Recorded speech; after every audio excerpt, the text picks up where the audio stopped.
அதாவது இந்த பேப்பர் இன்றைக்கு நான் நேற்றே அணித நான் முடிச்சுட்டு தானே அந்த ஒரு கேள்வியை சாம்பிளுக்கு செய்து பார்த்து நாங்கள் முகாமைத்துவ உழைச்சார்பில் நாங்கள் செய்து பார்த்து நாங்கள் சரிதானே. இன்றைக்கு நாங்கள் எஸ்எல்ஏஎஸ்ல மாறி மாறி பார்த்துப்போம் சரியா. எஸ்எல்ஏஎஸ் எஸ்எல்இஏஎஸ் என்று சொல்லி நாங்கள் மாறி மாறி வினாபத்திரங்களை பார்த்து கொண்டு போகலாம். ஓகே, அந்த அடிப்படையில இப்போ எஸ்எல்இஏஎஸ் பொறுத்தவரையில வந்து உங்களுக்கு சப்ஜெக்ட் வந்து என்னென்ன இருக்குன்றது உங்களுக்கு தெரியும் தானே. நான் நேற்று ஞாபகப்படுத்திட்டு நான் நினைக்கிறேன். இருந்தாலும் எஸ்எல்இஎஸ் பற்றி கேட்டீங்கள் சிலர். எஸ்எல்இஎஸ்ல இருக்கக்கூடிய இந்த பாடங்கள் இருக்கு தானே. யா, அதாவது இங்க இருக்கக்கூடிய கிரகித்தல், நுண்ணறிவு பரீட்சை, பொது அறிவு, கட்டுரையும் சுருக்கம் எழுதுதல், இந்த 4 பாடமும் எஸ்எல்இஏஎஸ்ல உங்களுக்கு இருக்கிற பாடங்கள். சோ நாங்கள் இப்ப எஸ்எல்ஏஎஸ்ல இருக்கிற பாடங்கள் 5 இல்லையா. சோ இந்த 5ம் 4ம் 9 பாடங்களும் மாறி மாறி மாறி மாறி நாங்கள் படிப்போம். சோ நீங்க எந்த பரீட்சையை விரும்பினாலும் எழுதலாம். அதி உயர் பரீட்சைகள், ஒரு நிர்வாக சேவை பரீட்சைன்றது இந்த 2ம் தான். ஒன்று கல்வி நிர்வாகம், மற்ற பொது நிர்வாகம். பொது நிர்வாகம் எஸ்எல்ஏஎஸ், கல்வி நிர்வாகம் எஸ்எல்இஏஎஸ். ரைட். நான் ஏற்கனவே முதல் தடவை உங்களுக்குரிய விழிப்புணர்வு வகுப்புல சொன்னதான், இப்போ எந்த அகில இலங்கை சேவையாக இருந்தாலும் எந்த பொசிஷனுக்கும் போஸ்டிங்க்கும் வரலாம் என்ற தீர்ப்பை நீதிமன்றம் வழங்கி இருப்பதாக நான் சொல்லியிருக்கிறேன். ஸோ நீங்க எந்த பாடத்தையும் இது நாங்கள் இன்றைக்கு மாறி மாறி படிச்சு கொண்டு போவோம். ஸோ இன்றைக்கு நான் எஸ்எல்ஏஎஸ்ல வந்து உங்களுக்கு ஏற்கனவே நான் சொல்லி தந்த மாதிரி எஸ்எல்ஏஎஸ் என்ற பாடங்கள் உங்களுக்கு ஞாபகம் இருக்க என்று நான் நினைக்கிறேன் இல்லையா. அந்த பாடங்களை நாங்கள் இன்றைக்கு திரும்ப ஒரு ஞாபகப்படுத்துறேன். எஸ்எல்இஎஸ்ல வந்து எங்களுக்கு 4 பாடம், எஸ்எல்ஏஎஸ்ல வந்து 5 பாடங்கள். 5 பாடங்களும் என்னென்ன பாடங்கள்? ஜென்ரல் இன்டெலிஜென்ஸ், பொது அறிவு, பொது நுண்ணறிவு, பொது உழைச்சார்பு, social economic and political background and trends in Sri Lanka, global trends, managerial aptitude and creative analytical and communication skills. இந்த 5 பாடங்கள். ஆனா இதுல 50 மார்க்ஸுக்குரிய நம்ம எடுக்கணும். ஆனால் ஏற்கனவே நாங்கள் பார்த்ததுல வந்து எஸ்எல்இஎஸ்ல வந்து 40 மார்க்ஸுக்குரியாம எடுக்கணும். ஸோ அந்த அடிப்படையில் இன்றைக்கு எஸ்எல்ஏஎஸ்ல ஒரு பாடமாகத்தான் நாங்கள் இந்த இலங்கையின் சமூக பொருளாதார அரசியல் பின்னணி மற்றும் அதன் போக்குகள் பற்றி நாங்கள் இன்றைக்கு பார்க்கிறோம். அந்த அடிப்படையில நாங்கள் எதிர்காலத்தில் நீங்க பரீட்சையை சந்திக்க இருக்கிறார்கள். இந்த அடிப்படையில் நீங்க இதுல மிக முக்கியமா இந்த இலங்கையின் சமூக பொருளாதார அரசியல் பின்னணி மற்றும் அதன் போக்குகள் குறித்து சில வினாக்களை நாங்கள் பயிற்சிக்காக உங்களுக்கு தந்திருக்கிறோம். ஓகே, ஸ்டார்ட் பண்ணுங்க. 20 வரையும் உள்ள எம்சிக்யூ வினாக்கள் பேப்பர் பிரிண்ட் எடுத்து வந்திருப்பீங்கன்னு நான் எதிர்பார்க்கிறேன். ரைட். முதலாவது வினா, கீழே பெயர் குறிப்பிடப்பட்டுள்ளவர்களில் இலங்கை சிவில் சேவைக்கென ஆட்சேர்க்கப்பட்ட முதலாவது இலங்கையர் யார்? இலங்கை சிவில் சேவை நிர்வாக சேவைக்கென ஆட்சேர்ப்பு செய்யப்பட்ட முதலாவது இலங்கையர் யார்? சேர் பொன்னம்பலம் அருணாசலம், அடுத்தது வந்து திருப்பி ராமநாதன், சேர் பிரியங்கா திரு HW பெரேரா. என்ன விட மார்க் பண்ணி வச்சுக்கொள்ளுங்க. சொல்ல முடியுமா? டைம் வேணுமா? நீங்க செய்திருப்பீங்கன்னு நினைக்கிறேன் இல்லையா. இலங்கையின் நாங்க பார்த்து கொண்டிருக்க பேப்பர் என்ன? இலங்கையின் சமூக பொருளாதார அரசியல் பின்னணி மற்றும் அதன் போக்குகள். சோ என்ன விட இதுல முதலாவது விட சரியான விடை டெக்ஸ்ட் பண்ணிருக்கீங்க சிலர், 2வது நம்பர் என்று சொல்லி. சரியான விடை வேறு யாராவது?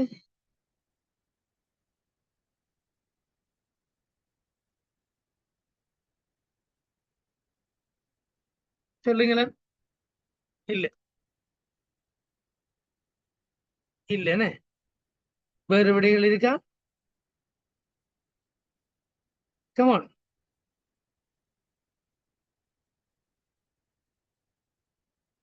செக் பண்றீங்க இல்ல ஒரு தரம்.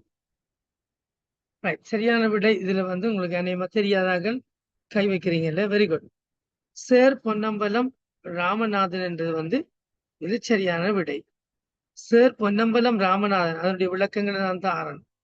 சேர் பொன்னம்பலம் ராமநாதன் தான் முதலாவது சிவில் சேவைக்கென ஆட்சேர்ப்பு செய்யப்பட்ட ஒருவர்.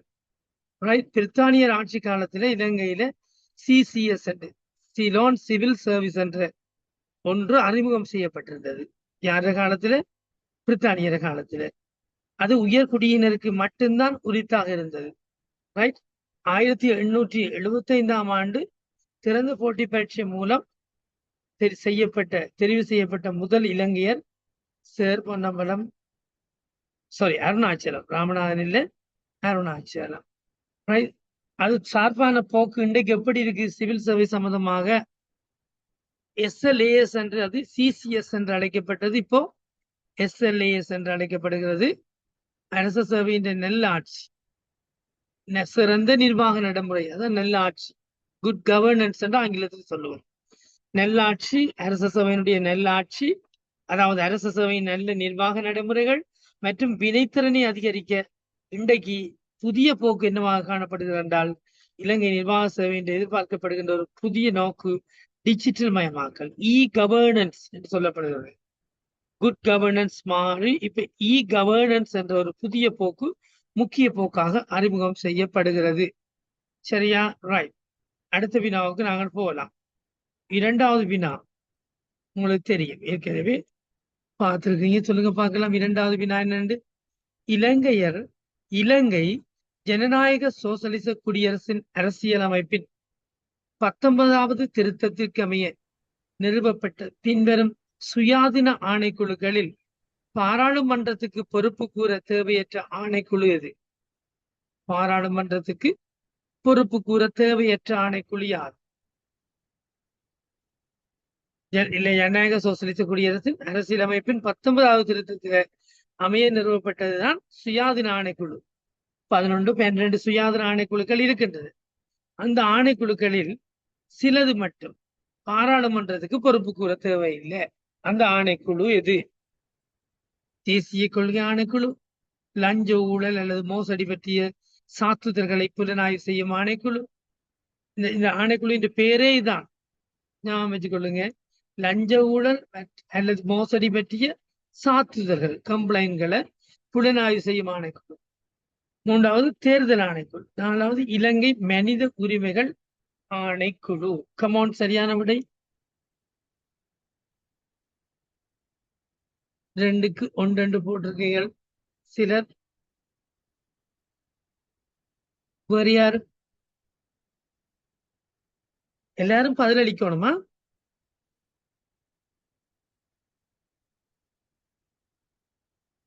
என்ன விட வேறு யாரும்? கமான். 3வது விட போட்டிருக்கீங்க. 2-3 போடுங்க நஸ்மியா. சரியா? கயல்வழி 2-1 போட்டிருக்கீர்கள். பார்க்கிறேன்.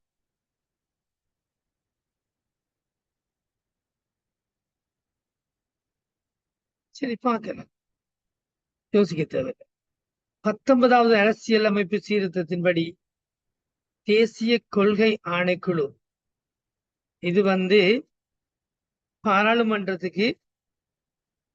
பாராளுமன்றத்துக்கு பொறுப்பு கூற தேவை என்று சொல்லப்படுகிறது. அதாவது 19வது திருத்தத்தின் நோக்கம் என்னென்றா, நிறைவேற்று அதிகாரத்தை குறைத்து சுயாதீன ஆணைக்குழுக்களை தேர்தல், சரிதானே, காவல்துறை, லஞ்ச ஊழல் போன்றவை. உதாரணமாக தேர்தல் ஆணைக்குழு, அதே போல பப்ளிக் சர்வீஸ் கமிஷன், ரைட், பொது சேவைகள் ஆணைக்குழு, லஞ்ச ஆணைக்குழு, இந்த மாதிரியான சுயாதீன ஆணைக்குழுக்கள் 19வது திருத்தத்தின் நோக்கம் என்னன்னு கேட்டா, நிறைவேற்று அதிகாரத்தை குறைச்சு சுயாதீன ஆணைக்குழுக்கு அதிகாரங்களை கொடுக்கிறது. சரிதானே? அதுல வலுப்படுத்துறது. ஜனாதிபதி கூட இதுல தலையிடையலாம். சுயாதீன ஆணைக்குழுவுக்கு அதை செய் இதை செய் என்று கட்டளை இடையலாம். அதுக்கு பேர் தான் சுயாதீன ஆணைக்குழு. சோ இதுல தேசிய கொள்கை ஆணைக்குழு என்பது மற்ற ஆணைக்குழுக்கள் போல பாராளுமன்றத்துக்கு நேரடியாக பொறுப்பு கூறும் அரசியலமைப்பு ரீதியான சுயாதீன ஆணைக்குழுக்கள் ஒன்றாக கருதப்படுவதில்லை. ஆனால் ஏனைய ஆணைக்குழுக்கள் எல்லாம் பாராளுமன்றத்துக்கு பொறுப்பு கூறணும். தேர்தல் ஆணைக்குழு, காவல்துறை, மற்ற லஞ்ச ஊழல் இந்த மாதிரி ஆணைக்குழுக்கள் எல்லாம் பாராளுமன்றத்துக்கு பொறுப்பு கூறணும். ஆனால் தேசிய கொள்கை ஆணைக்குழு மாத்திரம் பொறுப்பு கூற வேண்டிய அவசியம் இல்லை. இதோட தொடர்புடைய நாங்கள் பார்க்கக்குள்ள சரியா தற்போது ரைட் இலங்கையில 21வது திருத்தம் நடைமுறையில் உள்ளது. ஞாபகம் வச்சுக் கொள்ளுவோம். 19வது திருத்தம் போய் 21வது திருத்தம் இப்ப நடைமுறையில் இருக்கு. ரைட் இதுல நிறைவேற்று அதிகாரம் கொண்ட ஜனாதிபதி முறைமைக்கும் பாராளுமன்றத்துக்கும் இடையிலான அதிகார பகிர்வு இன்றும் ஒரு பெரிய அரசியல் விவாதமாகத்தான் காணப்படுகிறது. ஆகவே ஜனாதிபதி முறைமைக்கும் பாராளுமன்றத்துக்கும் இடையிலான அதிகார பகிர்வு என்றது சரியாக டிஃபைன் பண்ணப்படல. இன்னும் அந்த 21வது திருத்தம் அப்பப்போ திருத்தங்களை கொண்டு சில நிறைவேற்று அதிகாரம் கொண்ட ஜனாதிபதி முறைமைய இல்லாம செய்யற மாதிரி சில அப்பப்ப தேவைப்படுகின்ற பொழுது சில திருத்தங்களை கொண்டு யாப்பில் அந்த மாற்றங்களை செய்து கொள்வார்கள். ஆனா சரியாக இன்னும் அதிகார பகிர்வு தொடர்பான சரியான முடிப்பான சில தீர்மானங்கள் எட்டப்படல. வாதம் பிரதிவாதத்தின் மத்தியில தான் ஏதாவது முடிவுகள் திருத்தங்களாக கொண்டு வரப்படும். சரி, அடுத்த வினா, 3வது வினா உங்களுக்கு இப்படி இது நல்லமா ஒவ்வொரு வினாவா நாங்க படிச்சுட்டு போறது அல்ல மொத்தமா பார்ப்போமா? கேள்விகளை பார்த்துட்டு விளக்கங்களை பார்ப்போமா? சொல்லுங்க முகமது, நஸ்மியா, இல்ஃப்ரான். சார். சரி, எனக்கு ஏதோ 3வது வினா 4வது தலைமுறை சரிதானே இணைய வசதியினால் 4.0 என்று நாங்கள் அதை சொல்லுவோம். 4.0 4வது தலைமுறை 4.0 இணைய வசதியினால் முழு தீவையும் உள்ளடக்கும் கூகுள் லூன் செயற்றிட்டத்தில் இலங்கை தரப்பினால் பங்களிக்கும் நிறுவனம் பின்வருவனவற்றில் எது? இந்த 4வது தலைமுறை என்றது என்னன்னு தெரியுமா உங்களுக்கு? 4th ஜெனரேஷன் என்றது என்னன்னு தெரியுமா? இல்லைன்னு இல்லத்தானே என்ன அல்பா அந்த பீட்டா அந்த அப்படி ஜெனரேஷன் அப்படியா? நாங்கப்பா 4வது ஜெனரேஷன் என்ன? சரியா? ரைட். இப்போ உங்களுக்கு நீங்க கேள்விப்பட்டிருப்பீங்க, நீங்க படிச்சாங்க எல்லாருமே, நீங்க அப்பப்போ ரீட் பண்ணியிருந்தால் உங்களுக்கு நிறைய விஷயங்கள் தெரிஞ்சிருக்கும். இந்த 4.0 என்றது என்ன என்றதை நாங்கள் கொஞ்சம் லேசா பார்த்துட்டு போவோம். இந்த இண்டஸ்ட்ரியல் ரிவல்யூஷன், அதாவது இண்டஸ்ட்ரி 1.0 என்று சொல்றது இந்த சமுதாயமாக காணப்பட்டது. ரைட். இப்ப நான் கைத்தொழில் புரட்சி 4.0 பற்றி தான் நான் உங்களுக்கு சொல்ல போறேன். உங்களுக்கு தெரியும் 1.0 என்றது வேட்டையாடி ஹண்டிங் சொசைட்டி என்று நாங்கள் சொல்லுவோம், வேட்டையாடி வாழ்ந்த சமூகம்.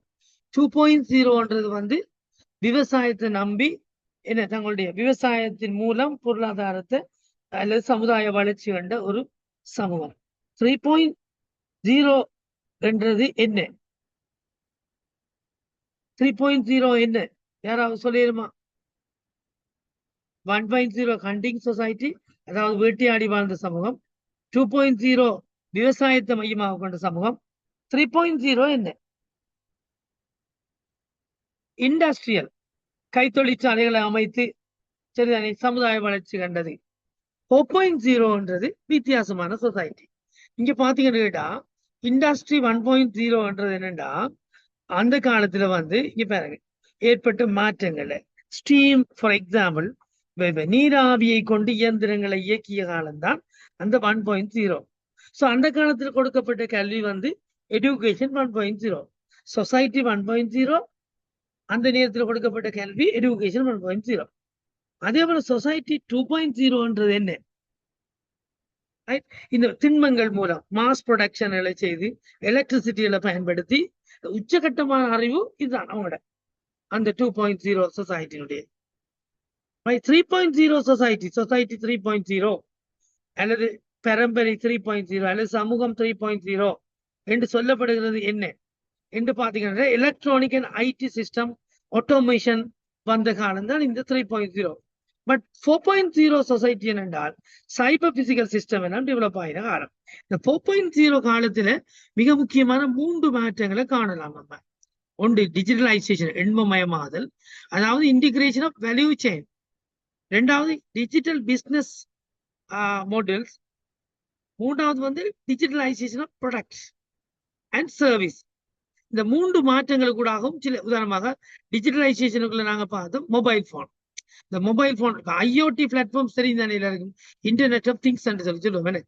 அதாவது இன்டர்நெட்டின் ஊடாக, இணையத்தினூடாக பொருட்களை இணைக்கிறது. இந்த மாதிரி ஒவ்வொரு இதுல ஏற்பட்ட ஒவ்வொரு மாற்றங்களும் சொசைட்டி 4.0 ஏற்படுத்தப்பட்ட மாற்றம். சரியானே? இன்னும் தெளிவா சொல்ல போனா இந்த 4.0 டெக்னாலஜியால ஏற்படுத்தப்பட்ட மாற்றங்கள் வந்து ஏஐ, செயற்கை நுண்ணறிவு. அடுத்தது வந்து ஐஓடி, இணையத்துடன் இணைக்கின்ற. இப்ப மொபைல்ல எல்லாம் நாங்கள் வீட்டுல உள்ள ஃபார் எக்ஸாம்பிள் சிசிடிவி கேமராவை நாங்க இப்ப எங்க இருந்தாலும் பார்க்கலாம். எந்த நாட்டுல இருந்து எந்த நாட்டுக்கு போனாலும் கூட மொபைல்ல வந்து கனெக்ட் பண்ணி இருக்கிறோம். அதே போல இப்ப நிறைய சிஸ்டம் வந்திருக்கு. உதாரணமாக கிச்சன்ல இருக்கிற குக்கரை கூட நாங்க மொபைல்ல கனெக்ட் பண்ணலாம். அந்த மாதிரி ஐஓடி என்றது இணையத்துடன் இணைக்கும் பின்னல் அமைப்பு. அடுத்த மாற்றம் வந்து 4.0 வந்து பிக் டேட்டா அனாலிசிஸ், ரைட்? அடுத்தது அதாவது டெராபைட்ஸ்ல வந்து நாங்க தரவுகளை வந்து கவர்கிற, சேமிச்சு வைக்கிற, யூட்டிலைஸ் பண்றது.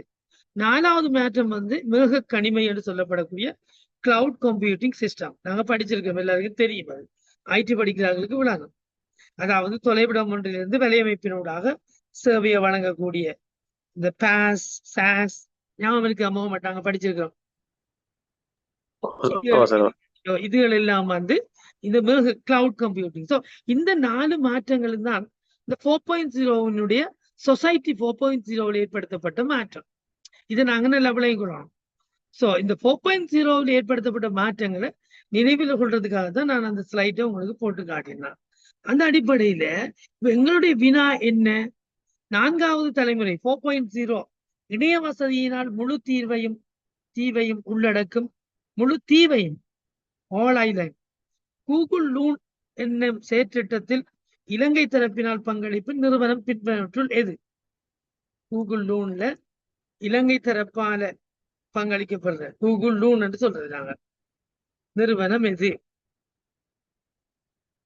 அனைத்தையும் இதுல இணைக்கிறது, ரைட்? முழு தீவையும், எங்களோட நாடு முழுவதையும் கூகுள் லூன் என்கின்ற, ஆங்கிலத்துல கூகுள் லூன் தான் இருக்குமா?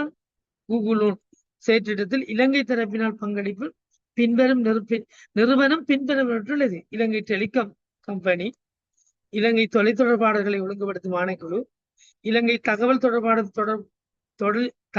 தொழில்நுட்ப தொடர்பாடல், இக்டான்னு சொல்றது என்ன. அடுத்தது கொழும்பு பல்கலைக்கழக கணனி மற்றும் தகவல் தொழில்நுட்ப பீடம். எது இதுல எத்தனையாவது விட? 3க்கு 3. முகமது நஸ்மியா 3. மெட்டாக்கள் நோ ஆன்சர். இல்ல ஓல் ஆன்சரா? நோ ஆன்சரா ஓல் ஆன்சரா? சரியா பிள்ளையோ ட்ரை பண்ணணுமே என்ன?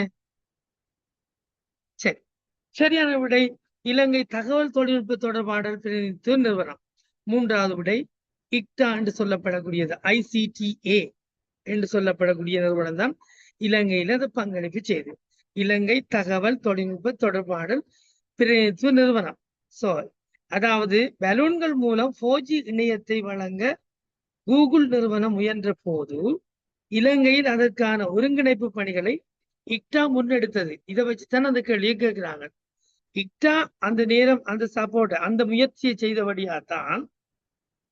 சரிதானே? ஆனா சார் அந்த பலூன் ப்ராஜெக்ட் வந்து சக்சஸ்ஃபுல் இல்லைங்க சார். அப்ப சக்சஸ் ஆகல. ஆனா அவங்களோட கண்ட்ரிபியூஷனை பண்ணினவங்க அந்த முயற்சிக்கு. என்ன கூகுள் நிறுவனம் செய்கின்ற பொழுது இலங்கையில இவங்க தான் அவங்களுக்கு சப்போர்ட் பண்ணவங்க. அந்த டைம் வந்து வைஃபை எல்லாம் ஃப்ரீயா தரேன் சொன்னது. இப்போ கடும் ஃபெயிலியர் அது.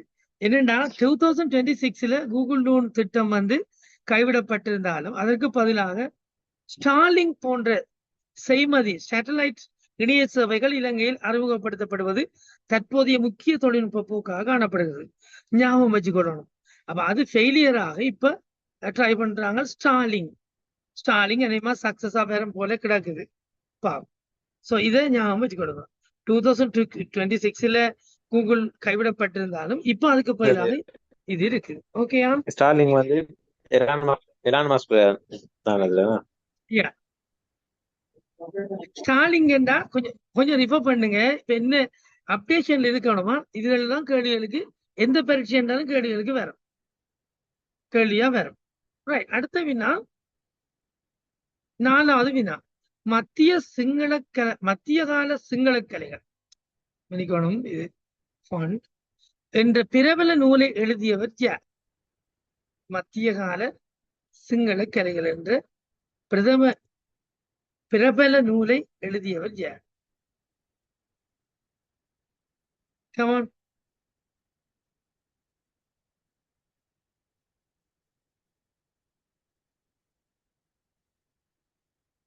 யாராவது அதாவது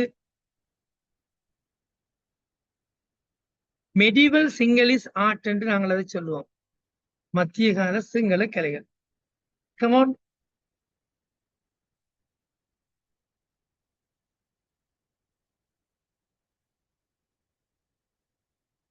மெடிவல் சிங்களீஸ் ஆர்ட் என்று எத்தனையாவது விட 6. பேராசிரியர் செனரத் பிரணவிதான, பேராசிரியர் குணபால சேனாரத்ன, கலாநிதி நந்ததேவ விஜயசேகர, கலாநிதி ஆனந்தகுமாரசாமி. என்ன விட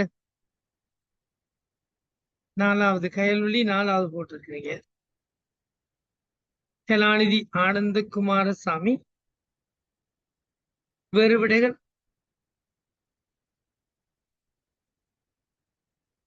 எக்ஸாக்ட்லி பார்த்துக்கொள்ளும். கலாநிதி ஆனந்தகுமாரசாமி என்றது சரியான விடை.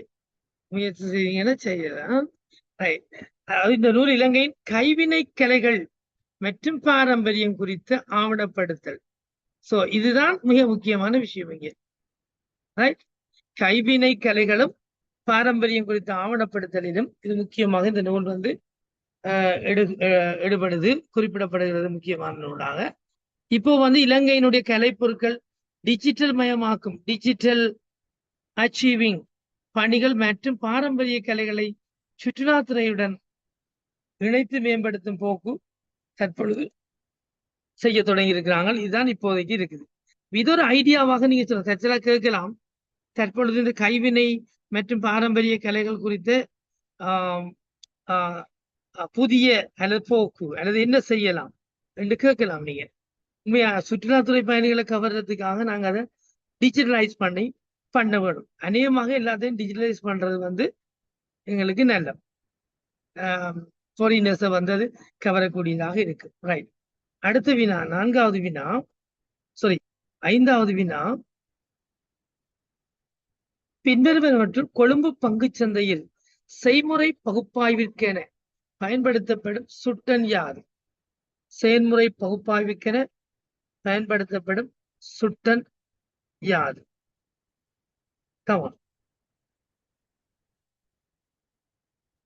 கொழும்பு பங்கு சந்தை.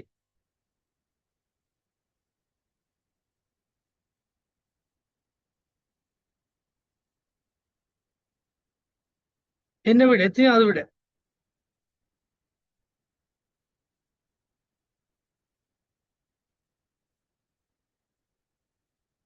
எத்தனையாவது விட? கமான். மொத்த சொத்து சுட்டன், மிலங்கா சுட்டன், கொழும்பு நுகர்வோர் விலை சுட்டன், தனிநபர் வருமான சுட்டன். என்ன இண்டெக்ஸ் பயன்படுத்தப்படுகிறது? கன்சியூமர் இண்டெக்ஸ் தான். கன்சியூமர் பிரைஸ் இண்டெக்ஸ் தான். 3வது கொழும்பு நுகர்வோர் விலை சுட்டனா கொழும்பு பங்குச்சந்தையில் செயல்முறை பகுப்பாய்வுக்கு பயன்படுத்தப்படும் சுட்டன். வேறு விடைகள்? சார் அது வந்து இது இன்ஃப்ளூயேஷனுக்கு தானே, பணவீக்கத்துக்கு தானே இது. ரைட். கொழும்பு நுகர்வோர் விலை சுட்டன் வராது. ரைட். எக்கனாமிக்ஸ் படிக்கிறார்கள் இருக்கீங்களா இது? ரைட். உண்மையிலே மிலங்கா சுட்டன் தான் பயன்படுத்தப்படுது. கிட்டத்தட்ட இந்த இந்த இந்த மிலங்கா சுட்டன் வந்து ஒரு காலத்துல வந்து 25 முன்னணி நிறுவனங்களுடைய ட்ரெண்ட், கரண்ட் ட்ரெண்ட் அல்லது செயற்பாடை அளவிடுறதுக்காக பயன்படுத்தப்பட்ட ஒரு சுட்டன். இப்போ வந்து மிலங்கா சுட்டனுக்கு பதிலாக இது S&P SI20 என்ற இண்டெக்ஸ் வந்து பயன்படுத்தப்படுகிறது. அத்துடன் பங்குச்சந்தையில் முதலீடு செய்வது தொடர்பான விழிப்புணர்வு இளைஞர்களிடையே ஒரு ட்ரெண்டாக மாறி வருகிறது. இப்ப மிலங்கா சுட்டனுக்கு பதிலாக பயன்படுத்தப்படுற இந்த சுட்டனை ஞாபகம் வச்சுக்கொள்ளுங்க. S&P and SL20 ரெண்டாயிரம் நீங்க டீட்டெயில பாருங்க, தேவைன்னா கேட்ட சொல்லுவார். ஓகே, அடுத்தது 6வது வினா. தற்பொழுது இலங்கையில் உள்ள அதிக சனத்தொகையை கொண்ட 5 மாகாணங்களை இறங்கு வரிசையில் சரியாக கொண்டுள்ள விடை பின்வருவனவற்றுள்ளதுவா? தற்பொழுது இலங்கையில் உள்ள அதிக சனத்தொகையை கொண்ட 5 மாகாணங்களை இறங்கு வரிசையில கொண்டிருக்க விடது.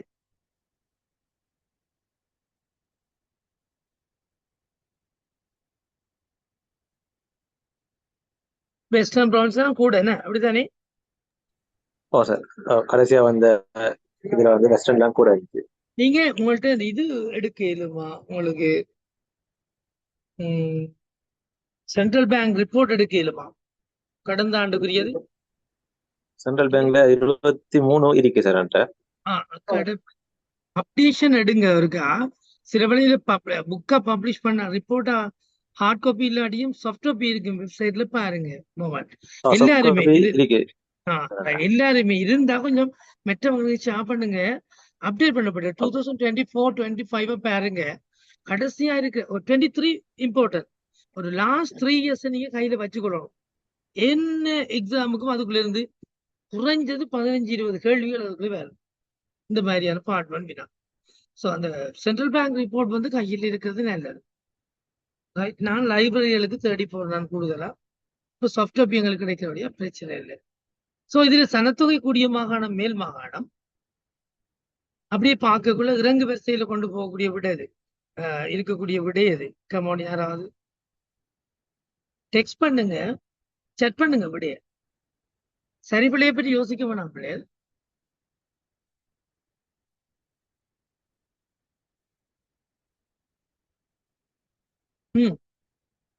பார்க்கலாம்.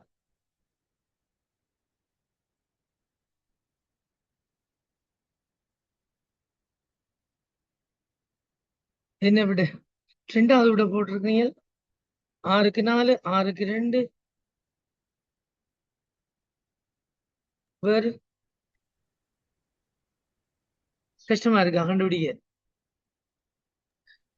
சார் இதுல நான் 3 இது அண்ணனுக்கும் கிடைச்சிச்சு நான் தேடி பார்த்ததுல. எப்படின்றா மேலும் இந்த வெஸ்டர்ன் ப்ரொவின்ஸ்ல வந்து கொழும்புல கம்பால வந்து கூட தான் இது இருந்துச்சு. அந்த டேட்டா வந்து Colombo Gampaha. So western province ஃபர்ஸ்டா இருக்கும். செகண்ட் சென்ட்ரல் கண்டி மாத்தல அந்த சைடு வந்து அதிகமான மக்கள் கனத்தொகை. சரியா சொல்றீங்க. சென்ட்ரல் வந்து 2வது வரும். 3வது இது வரும். 3வது இது வரும். ஓ, நீங்க சொல்ற விட சரி. ஒன்று எங்க இருக்கு? அப்ப மத்திய மாகாணம் வர்றது 2 விட இருக்குது. என்ன? ஒன்று 2வது பெறாது, 3வது பெறாது. சென்ட்ரல் 2வது அண்டபடியா. அப்ப 1வது விட இல்லையா? அது 4வது விட தொகுதியா? ரைட். அடுத்தது தென் மாகாணம் பெற, அதுவும் கரெக்ட். சோ அப்ப இதா அடுத்து வடமேலா. இங்க இருக்கு விஷயம். வடமேலா சப்ரகமோயா, சப்ரகமோயா வடமேலா. இதை தீர்மானிச்சுக்கிட்டா சரி. சாதாரணமா கூகுள்ல சர்ச் பண்ணாலே உங்களுக்கு அப்டேட் பண்ணப்பட்ட ஸ்டாட்டிஸ்டிக்கல் டிபார்ட்மெண்ட்டுடைய தரவு அப்டேட் பண்ணப்பட்டுதான் இருக்கும். அது வேற. சப்ரகமோயில வந்து இந்த ரத்னபுர டிஸ்ட்ரிக்ட்ல வந்து அதிக மக்கள் சனத்தொகை கூட காணப்படுது. இதுல வடமேல வந்து குருநாகலில வந்து குருநாகல் டிஸ்ட்ரிக்ட்ல வந்து கூடிய சனத்தொகைக்கு. அப்போ 4வது மாகாணம் இதுவாக வரும். ஓ சார், சப்ரகமோ. ஒவ்வொரு அந்த டிஸ்ட்ரிக்ட்லயும் ஒவ்வொரு அந்த ப்ரொவின்ஸ்லயும் டிஸ்ட்ரிக்ட் வைஸ் இருக்குது. அதிகூடிய மாவட்டத்தை எடுத்து ஒழுங்கு பண்ணி விட்டீங்கன்னா சரி. சரியானே? ரைட். அந்த அடிப்படையில வந்து இங்க பாத்தீங்கன்னா என்றால் எங்களுக்கு மேல் மாகாணம் சரியான விட வந்து மேல் மாகாணம், மத்திய மாகாணம், தென் மாகாணம், சப்ரகுவ மற்றும் ரைட் ரைட் வடமேல் மாகாணம். இருந்தாலும் இது வந்து 2024 ஆண்டு கணக்கெடுப்பின்படிதான் இந்த விடைக்கு நீங்க போகலாம். சரியா? 2025 கணக்கெடுப்பு அப்டேஷன் இல்ல. சோ 2024 கணக்கெடுப்பின்படி இது சரி. அடுத்தது வந்து இலங்கையின் சரிவில் ஆகக்கூடியது மேல் மாகாணம் தான் இருக்குது. இதை இருக்கா ஞாபகத்தில் வச்சு கொள்ள வேண்டும். அடுத்தது வந்து 2024 ஆண்டு பாத்தீங்கன்னு கேட்டால் வெளியிடப்பட்ட புதிய சனத்தொகை வந்து கணக்கெடுப்பின்படி இலங்கையின் மொத்த சனத்தொகை சுமார் 21.8 மில்லியன். சரியா? அண்ணளவா இது மாறும். சரியா? ஆகும். தற்பொழுது வந்து மேல் மாகாணத்துல வந்து ரைட் மேல் மாகாணத்துல மட்டும் 28.1%. சரியா? நீங்க பார்த்த விட அடுத்தடுத்த இடங்களில் மத்திய மாகாணத்துல 12.5%. ரைட். அடுத்தது வந்து வடமேல் மாகாணம் தென் மாகாணம் 12%. வடமேல் மாகாணம் வந்து எங்களுக்கு 11.9%. ஸோ இந்த ஆர்டர்ல தான் உங்களுக்கு மாகாணங்களோட சனத்தொகையை நீங்க பார்க்கலாம். மொத்த ஜனத்தை இலங்கையில 21.8 மில்லியன். என்ன ரைட்? ஓகே. இதுல ஏதாவது சந்தேகங்கள் அல்லது அப்படி இல்லை இப்படித்தான் சொன்னா நீங்க கதைக்கலாம். ஓகே, அடுத்த வினாவுக்கு நாங்கள் போகலாம். 6வது 2வது விடையா சொல்றீங்க? நோ. 7வது வினாவை பாருங்க. தேசிய பயிலுனர் மற்றும் தொழிற்பயிற்சி அதிகார சபை. தேசிய பயிலுனர் மற்றும் தொழிற்பயிற்சி அதிகார சபை என்னது? தேசிய பயிலுனர் மற்றும் தொழிற்பயிற்சி அதிகார சபைக்கு என்ன சொல்றது நாங்கள்? ஆங்கிலத்தில் நைட்டா என்ன சொல்றது? NAITA, நேஷனல் அத்தாரிட்டி என்ன இண்டஸ்ட்ரியல் ட்ரைனிங். ரைட். ஓகே. அதன் அடிப்படையில உங்களுக்கு இந்த வினா வந்து தேசிய பயில நைட்டாவா நிறுவப்பட்டிருப்பது பின்வரும் எந்த அமைச்சின் கீழ்? நைட்டா தேசிய பயிலுனர் மற்றும் தொழிற்பயிற்சி அதிகார சபை. நைட்டா தேசிய பயிலுனர். ரைட். எந்த அமைச்சின் கீழ்? உயர்கல்வி மற்றும் நெடுஞ்சாலைகள் அமைச்சு, திறன்கள் அபிவிருத்தி மற்றும் தொழிற்பயிற்சி அமைச்சு, தொழில்நுட்ப மற்றும் ஆராய்ச்சி அமைச்சு, தொழிலாளர் மற்றும் தொழிலாளர் தொடர்பு அமைச்சு. கமான், என்ன விட?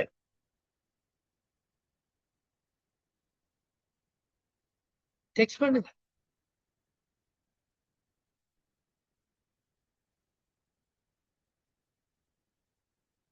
ஒரு தடவை ஆன்சர் பண்றீங்க இல்ல?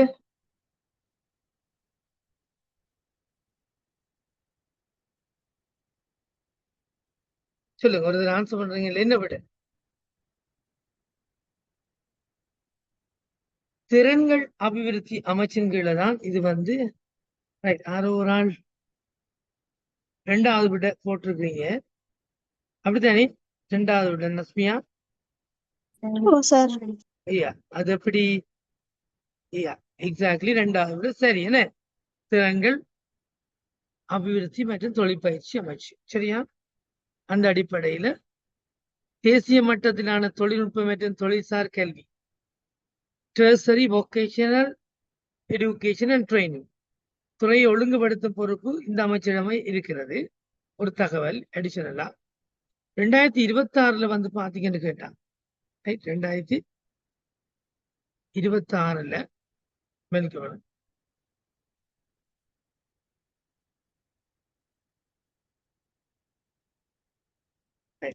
2026 வந்து இலங்கை ஒரு திறன் சார்ந்த பொருளாதாரத்தை ஸ்கில் பேஸ்ட் எக்கானமி என்று சொல்லுவோம். நாங்கள் என்ன சொல்றது? ஸ்கில் பேஸ்ட் எக்கானமி நோக்கி நகர்வதால் செயற்கை நுண்ணறிவு மற்றும் டிஜிட்டல் தொழில்நுட்பம் சார்ந்த தொழிற்பயிற்சிகளுக்கு இந்த TVEC அதிக முன்னுரிமை அளித்து வருகிறது. TBT TVEC என டெர்சரி வொகேஷனல் எடுகேஷன் கமிஷன் இல்லையா? அப்படித்தானே? 3ஆம் நிலை கல்வி அமைச்சன 3ஆம் நிலை மற்றும் தொழிற்கல்வி ஆணைக்குழு.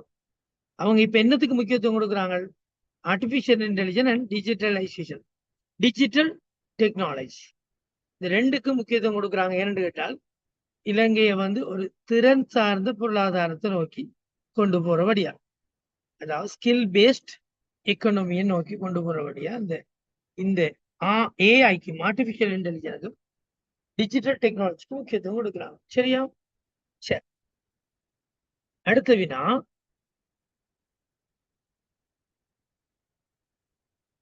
எட்டாவது வினா. எட்டாவது வினா பாருங்க, பார்க்கலாம். நீதிமன்றங்களின் சுயாதீனத்தை உறுதி செய்வதற்காக தற்போதைய இலங்கை ஜனநாயக சோசலிச குடியரசின் அரசியல் அமைப்பில் வழங்கப்பட்டுள்ள ஏற்பாடுகள் பின்வருவனவற்றில் எது? ரைட். நீதிமன்றங்களின் சுயாதீனத்தன்மையை உறுதி செய்வதற்காக தற்போதைய இலங்கை ஜனநாயக சோசலிச குடியரசின் அரசியல் அமைப்பில் வழங்கப்பட்டுள்ள ஏற்பாடுகள். சொல்லுங்க பார்க்கலாம். இதுல இதா இருக்கலாம். ஜனாதிபதியின் சுய விருப்பத்தின் அடிப்படையில் உயர் நீதிமன்றங்களின் நீதிபதிகளை அகற்ற முடியாதிருத்தல், நீதிச்சேவை ஆணைக்குழுவை நியமித்தல், நீதிபதிகள் தனது பதவியிலிருந்து ஆற்றும் கடமைகளுக்கு எதிராக வழக்கு தாக்கல் செய்ய முடியாதிருத்தல், உயர் நீதிமன்ற நீதிபதிகளின் சம்பளங்களை ஒன்றிணைந்த நிதியத்திலிருந்து செலுத்துதல். என்ன விட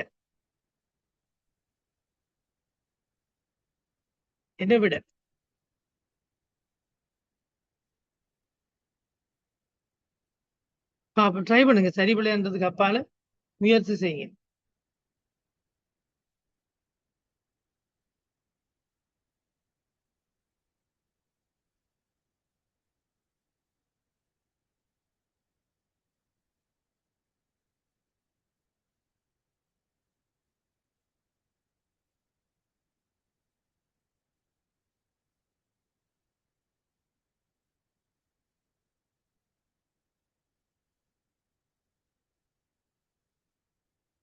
என்ன விட பார்க்கலாம்.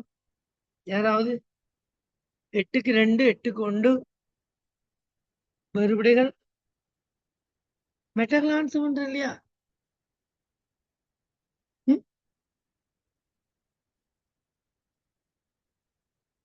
சரி, 8வது வினாவுக்கு நீதிமன்றங்களின் சுதந்திரம், அதாவது 4வது விட சரி, உயர் நீதிமன்ற நீதிபதிகளின் சம்பளங்களை ஒன்றிணைந்த நிதியத்திலிருந்து கன்சாலிடேட்டட் ஃபண்ட் அதிலிருந்து செலுத்துவதுதான் இங்கே எதிர்பார்க்கப்படுது. ஆகவே நீதிமன்றங்களின் சுயாதீனத்தை உறுதி செய்வதற்காக தற்போதைய இலங்கை ஜனநாயக சோசலிச குடியரசின் அரசியல் அமைப்பில் வழங்கப்பட்டுள்ள ஏற்பாடுகள் பின்வருவன எதென்று கேட்டால், சுப்ரீம் கோர்ட்டினுடைய நீதிமன்றங்களின் நீதிபதிகளின் சம்பளங்களை ஒன்றிணைந்த நிதியத்திலிருந்து செலுத்துவது. அதுதான் அங்க ஏற்பாடாக இருக்குது. ரைட், சரியா? அதன் அடிப்படையில 21வது திருத்தத்தின் மூலம் உயர் நீதிமன்றம் மற்றும் மேன்முறையீட்டு நீதிமன்றம், அதாவது supreme court and appeal court of appeal நீதிபதிகளின் நியமனங்கள் அரசியலமைப்பு சபையின் கான்ஸ்டிடியூஷனல் கவுன்சில் பரிந்துரையின் பேரிலேயே மேற்கொள்ளப்பட வேண்டும் என உறுதிப்படுத்தப்பட்டுள்ளது. அதாவது இங்க வந்து நாங்க பார்த்தோம் கேட்டால் இந்த 2 நீதிமன்றங்கள் தெரிந்தது உங்களுக்கு. எஸ்சி, அடுத்தது சிஏ என்று இருக்குது. எஸ்சி என்ற சுப்ரீம் கோர்ட், சிஏ என்ற கோர்ட் ஆஃப் அப்பீல், அதாவது மேன்முறையீட்டு நீதிமன்றம். இங்க சொல்லப்படுகிறது இந்த உயர் நீதிமன்றம் என்று சொல்லப்படக்கூடிய நீதிமன்றங்களுடைய நீதியரசர்களுடைய சம்பளங்களை வந்து ஒன்றிணைந்த நிதியத்திலிருந்து வழங்குகிறது என்றது புதிய ஏற்பாடாக இருக்கிறது. சரிதானே? இது 21வது திருத்தத்துல வந்து முன்வைக்கப்பட்டிருக்கிற விஷயமாக இருக்கிறது. சரியா? அடுத்தது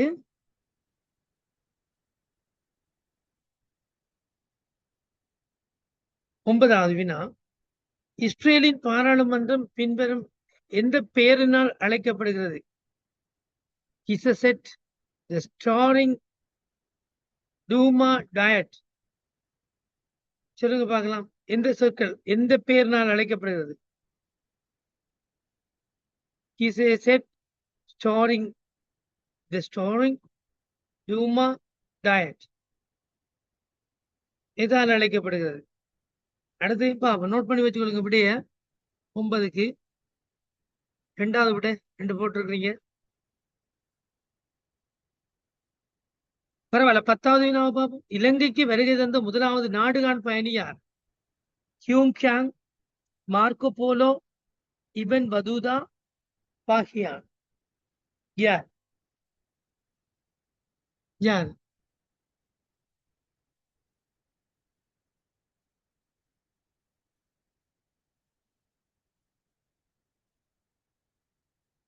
யார்? 9வதுக்கும் 10வதுக்கும் இப்படியே டெக்ஸ்ட் பண்ணுங்க. எல்லாரும் செக் பண்ணணும். நான் கேட்க போறேன். இனி பர்டிகுலர் ஒரு ஆள் 2 பேரும் மட்டும்தான் நீங்க ஆன்சர் பண்றீங்க.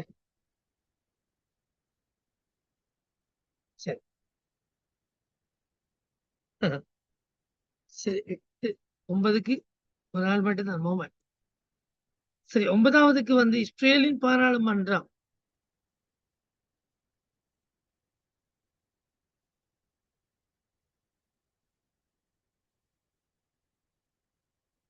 இஸ்ரேல் பாராளுமன்றத்தின் பேர் கெனசெட் என்று சொல்லப்படுறது. கெனசெட்.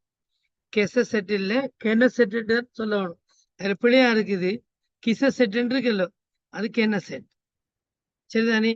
இஸ்ரேல் நாட்டினுடைய சட்டவாக்க சபை கெனசெட் என அழைக்கப்படுகிறது. அதாவது டயட் என்று சொல்லப்பட்டது ஜப்பான்றது, டூமான்றது ரஷ்யானது. பாராளுமன்றத்தினுடைய பெயரா? சரியா? எங்கட நாட்டு பாராளுமன்றம் கொழும்பு ஜெயவர்தனபுர கோட்டை. அமைந்திருக்கிறது ஜெயவர்தனபுர கோட்டை.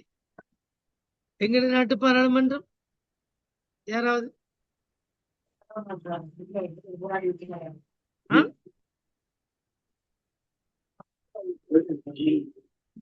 ஆ? சொல்லுங்க. எங்கட நாட்டு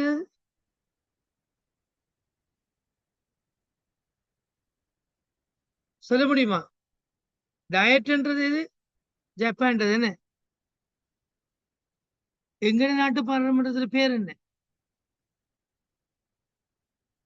லொக்கேட் பண்ணப்பட்டிருக்கிறது ஜெயவர்தனபுர கோட்டை. அது சரி, நீங்க சொல்றது.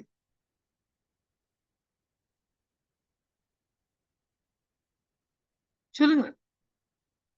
Socialist republic of Sri Lanka, democratic socialist republic of Sri Lanka. என்னது அப்படின்னா என்ன? சோசலிச ஜனநாயக குடியரசு, ஸ்ரீலங்கன் பார்லிமெண்ட் என்ன? Right, okay. அது அமைந்திருக்கிறது தான் ஜெயவர்தனபுர கோட்டை. ரைட். இப்ப இங்க வந்து கெனசெட் என்று சொல்லப்படுகிறது. சாவணிக்க விளக்கம் விட சாவணிக்க பார்க்கக்கூடிய மாதிரி இருக்குதா? பார்க்கக்கூடிய மாதிரி இருக்கா விட? ஓ சார், இப்ப ஓகே விளங்கல. ஓகே.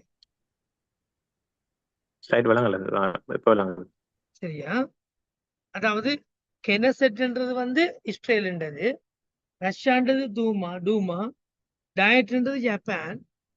ரைட். 2026ல நிலவும் மத்திய கிழக்கு நாடுகளுக்கு இடையிலான பூகோள அரசியல் மாற்றங்கள் பற்றி நீங்க கொஞ்சம் அறிஞ்சிருக்கணும். அந்த மாற்றங்கள் காரணமாக இலங்கையின் எரிபொருள் விலை மற்றும் வெளிநாட்டு பண பரிமாற்றம் ஆகியவற்றில் இச்சபையின் வெளியுறவு கொள்கைகளில் தாக்கம் கட்டாயம். இந்த விஷயத்திற்கு பாருங்க, நான் அப்புறம் என்னோட கொஞ்சம் தனியா நோட்ஸ் இருக்குது, நான் அதை இடையே போட்டு விடுவேன், வாசிக்க வேணும். இல்ல, அதாவது மத்திய கிழக்கு நாடுகளுக்கு இடையிலான பூகோள அரசியல் மாற்றங்களால இலங்கைக்கு ஏற்படுத்தப்பட்ட பாதிப்பு என்ன, இதையும் பார்க்கணும். இப்ப இருக்கிற இந்த நடக்கிற யுத்தங்களையும் பார்க்கணும். சரியா? அடுத்த வினா. இனி அடுத்த வினாவுக்கு போவோம்.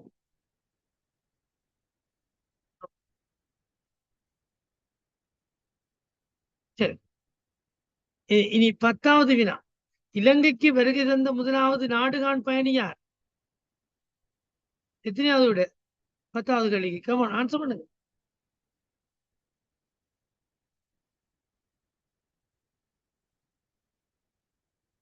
என்ன 10வதுக்கு 3 போடுறீங்க?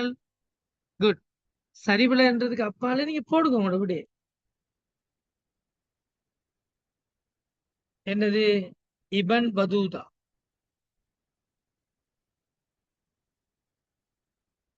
பேப்பர் இருக்குதானே எல்லாரும் கையிலையும்.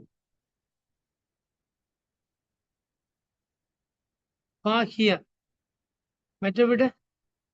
ஸோ இந்த விடைகளுக்குள்ள வேறு விடைகள் யாராவது சொல்ல போறீங்களா?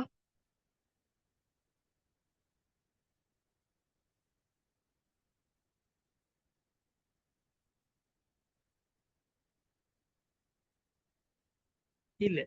சரி, அப்ப நாங்க விளக்கத்தை பார்ப்போம். அதாவது இலங்கைக்கு வருகை தந்த முதலாவது நாடுகான் வெளிநாட்டு பயணி, முதலாவது வெளிநாட்டு பயணியா ஃபாகியன் என்று சொல்லப்படுகிறது. ஃபாகியன், தமிழ்ல பாகியன். கிபி 5ஆம் நூற்றாண்டில சீனாவில் இருந்து வருகை தந்த ஒரு துறவிதான் அவர். மார்க்கோ போலோ மற்றும் இப்னு பதூதா ஆகியோர் பிற்காலத்தில் தான் வந்தவர்கள். முதலா வந்தால் இங்கிலீஷ பாருங்க, ஃபாகியன், ஃபாகியன், FAHIEN, ஃபாகியன். அதுக்கு பிறகு 5ஆம் நூற்றாண்டில் சீனாவில் இருந்து வருகை தந்த அந்த துறவி ஃபர்ஸ்டா அவர் தான் வந்திருக்கிறார். அதுக்கு பிறகுதான் மெட்டார்கள் வந்திருக்கிறார். ரைட். இதுல சமகால தொடர்புடைய போக்குகளை பாத்தீங்கன்னா, சமகாலமும் தொடர்புடைய போக்கு. தற்போது இலங்கைக்கும் சீனாவுக்கும் இடையிலான உறவு கடற்கோட்டை நகரம் எது? Board city. போர்ட் சிட்டிக்கு தமிழ்ல என்ன சொல்றது? கடற்கோட்டை நகரம். மற்றும் உட்கட்டமைப்பு திட்டங்கள் மூலம் வலுவடைந்துள்ளது. சூழலில் இவ்வாறான வரலாற்று தொடர்புகள் ராஜதந்திர ரீதியாக இந்த முக்கியத்துவம் பெறுகின்றன. சோ சீனாவுக்கும் சரிதான இலங்கைக்கும் இடையிலான மிகச்சிறந்த உறவுக்கான அடையாளம் போர்ட் சிட்டி. ஓகேயா? இதை மறக்க கூடாது.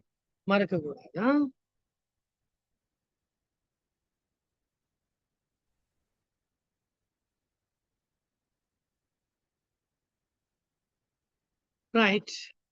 அடுத்து உமா ஓய செயற்றிட்டத்துக்கு உதவி வழங்கும் வெளிநாடு எது? Iran, Saudi Arabia, Kuwait, Oman.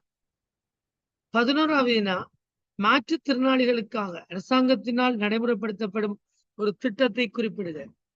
சுயதொழில் புரிவோருக்கான காப்புறுதி திட்டம், மாதாந்தம் வாழ்வாதார கொடுப்பனவு திட்டம், ரூபாய் 5000 உதவித்தொகை வழங்குகிறது. கர்ப்பிணி தாய்மார்களுக்கான போஷாக்கு பொதி வழங்கும் திட்டம், முதியோர் அடையாள அட்டை வழங்கும் திட்டம். சோ இங்க 10ஐயும் 11ஐயும் ஒண்டா இப்படியே சொல்லுங்க பார்க்கலாம். டெக்ஸ்ட் பண்ணுங்க எல்லாரும். 10க்கு 3, 10க்கு 2, ரில்வான் 10க்கு 3, கயல் வெளி 10க்கு 3.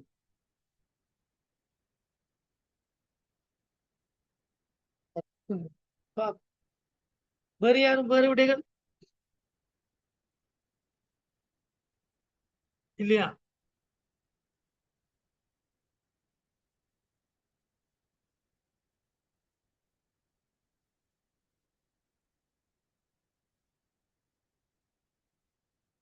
ரைட்.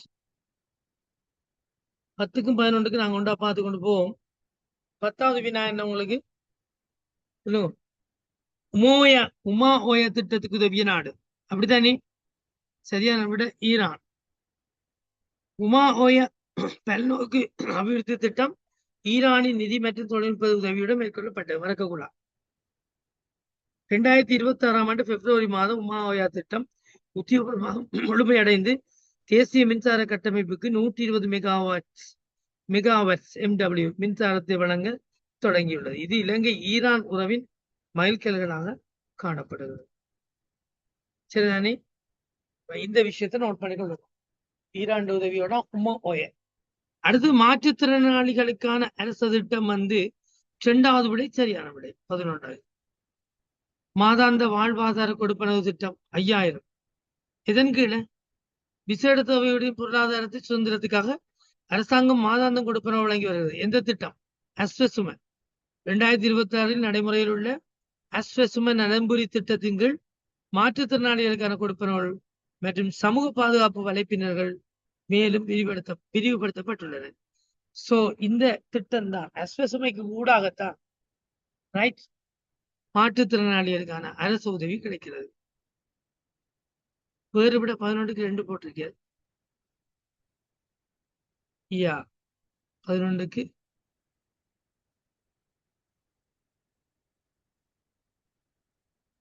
2 சரி. அடுத்தது 12வது வினா.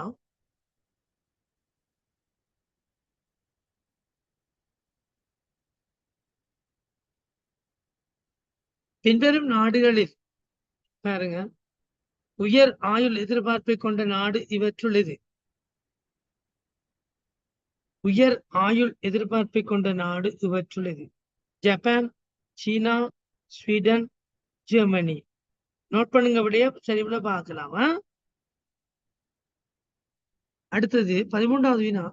தற்போதைய உலக அரசியல் மற்றும் பொருளாதார நோக்கில் பார்க்கும் போது ரைட், நோட் பண்ணிக்கொள்ளுங்க. இது என்ன அமைப்புண்டா?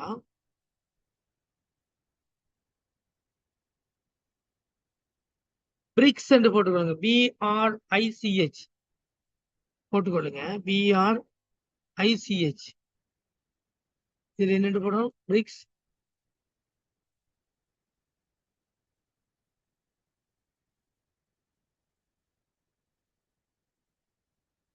இங்க இருக்குது.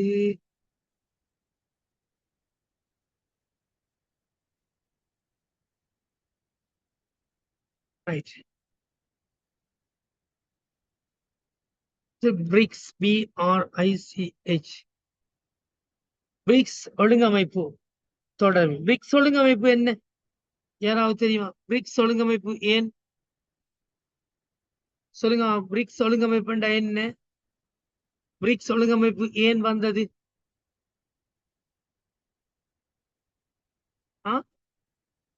பிரிக்ஸ் ஒழுங்கமைப்பில் உள்ள நாடுகள் என்ன?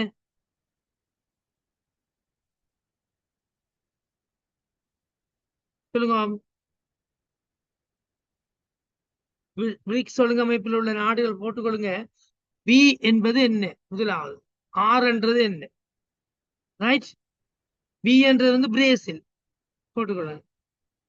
Brazil. R Russia. I India. C China. இதான் பிரிக்ஸ் மீனிங். கேள்வி இப்ப தெரியுதா? கேள்வி இப்ப தெரியுதா? ஓகே. பிரேசில், பிரேசில், ரஷ்யா,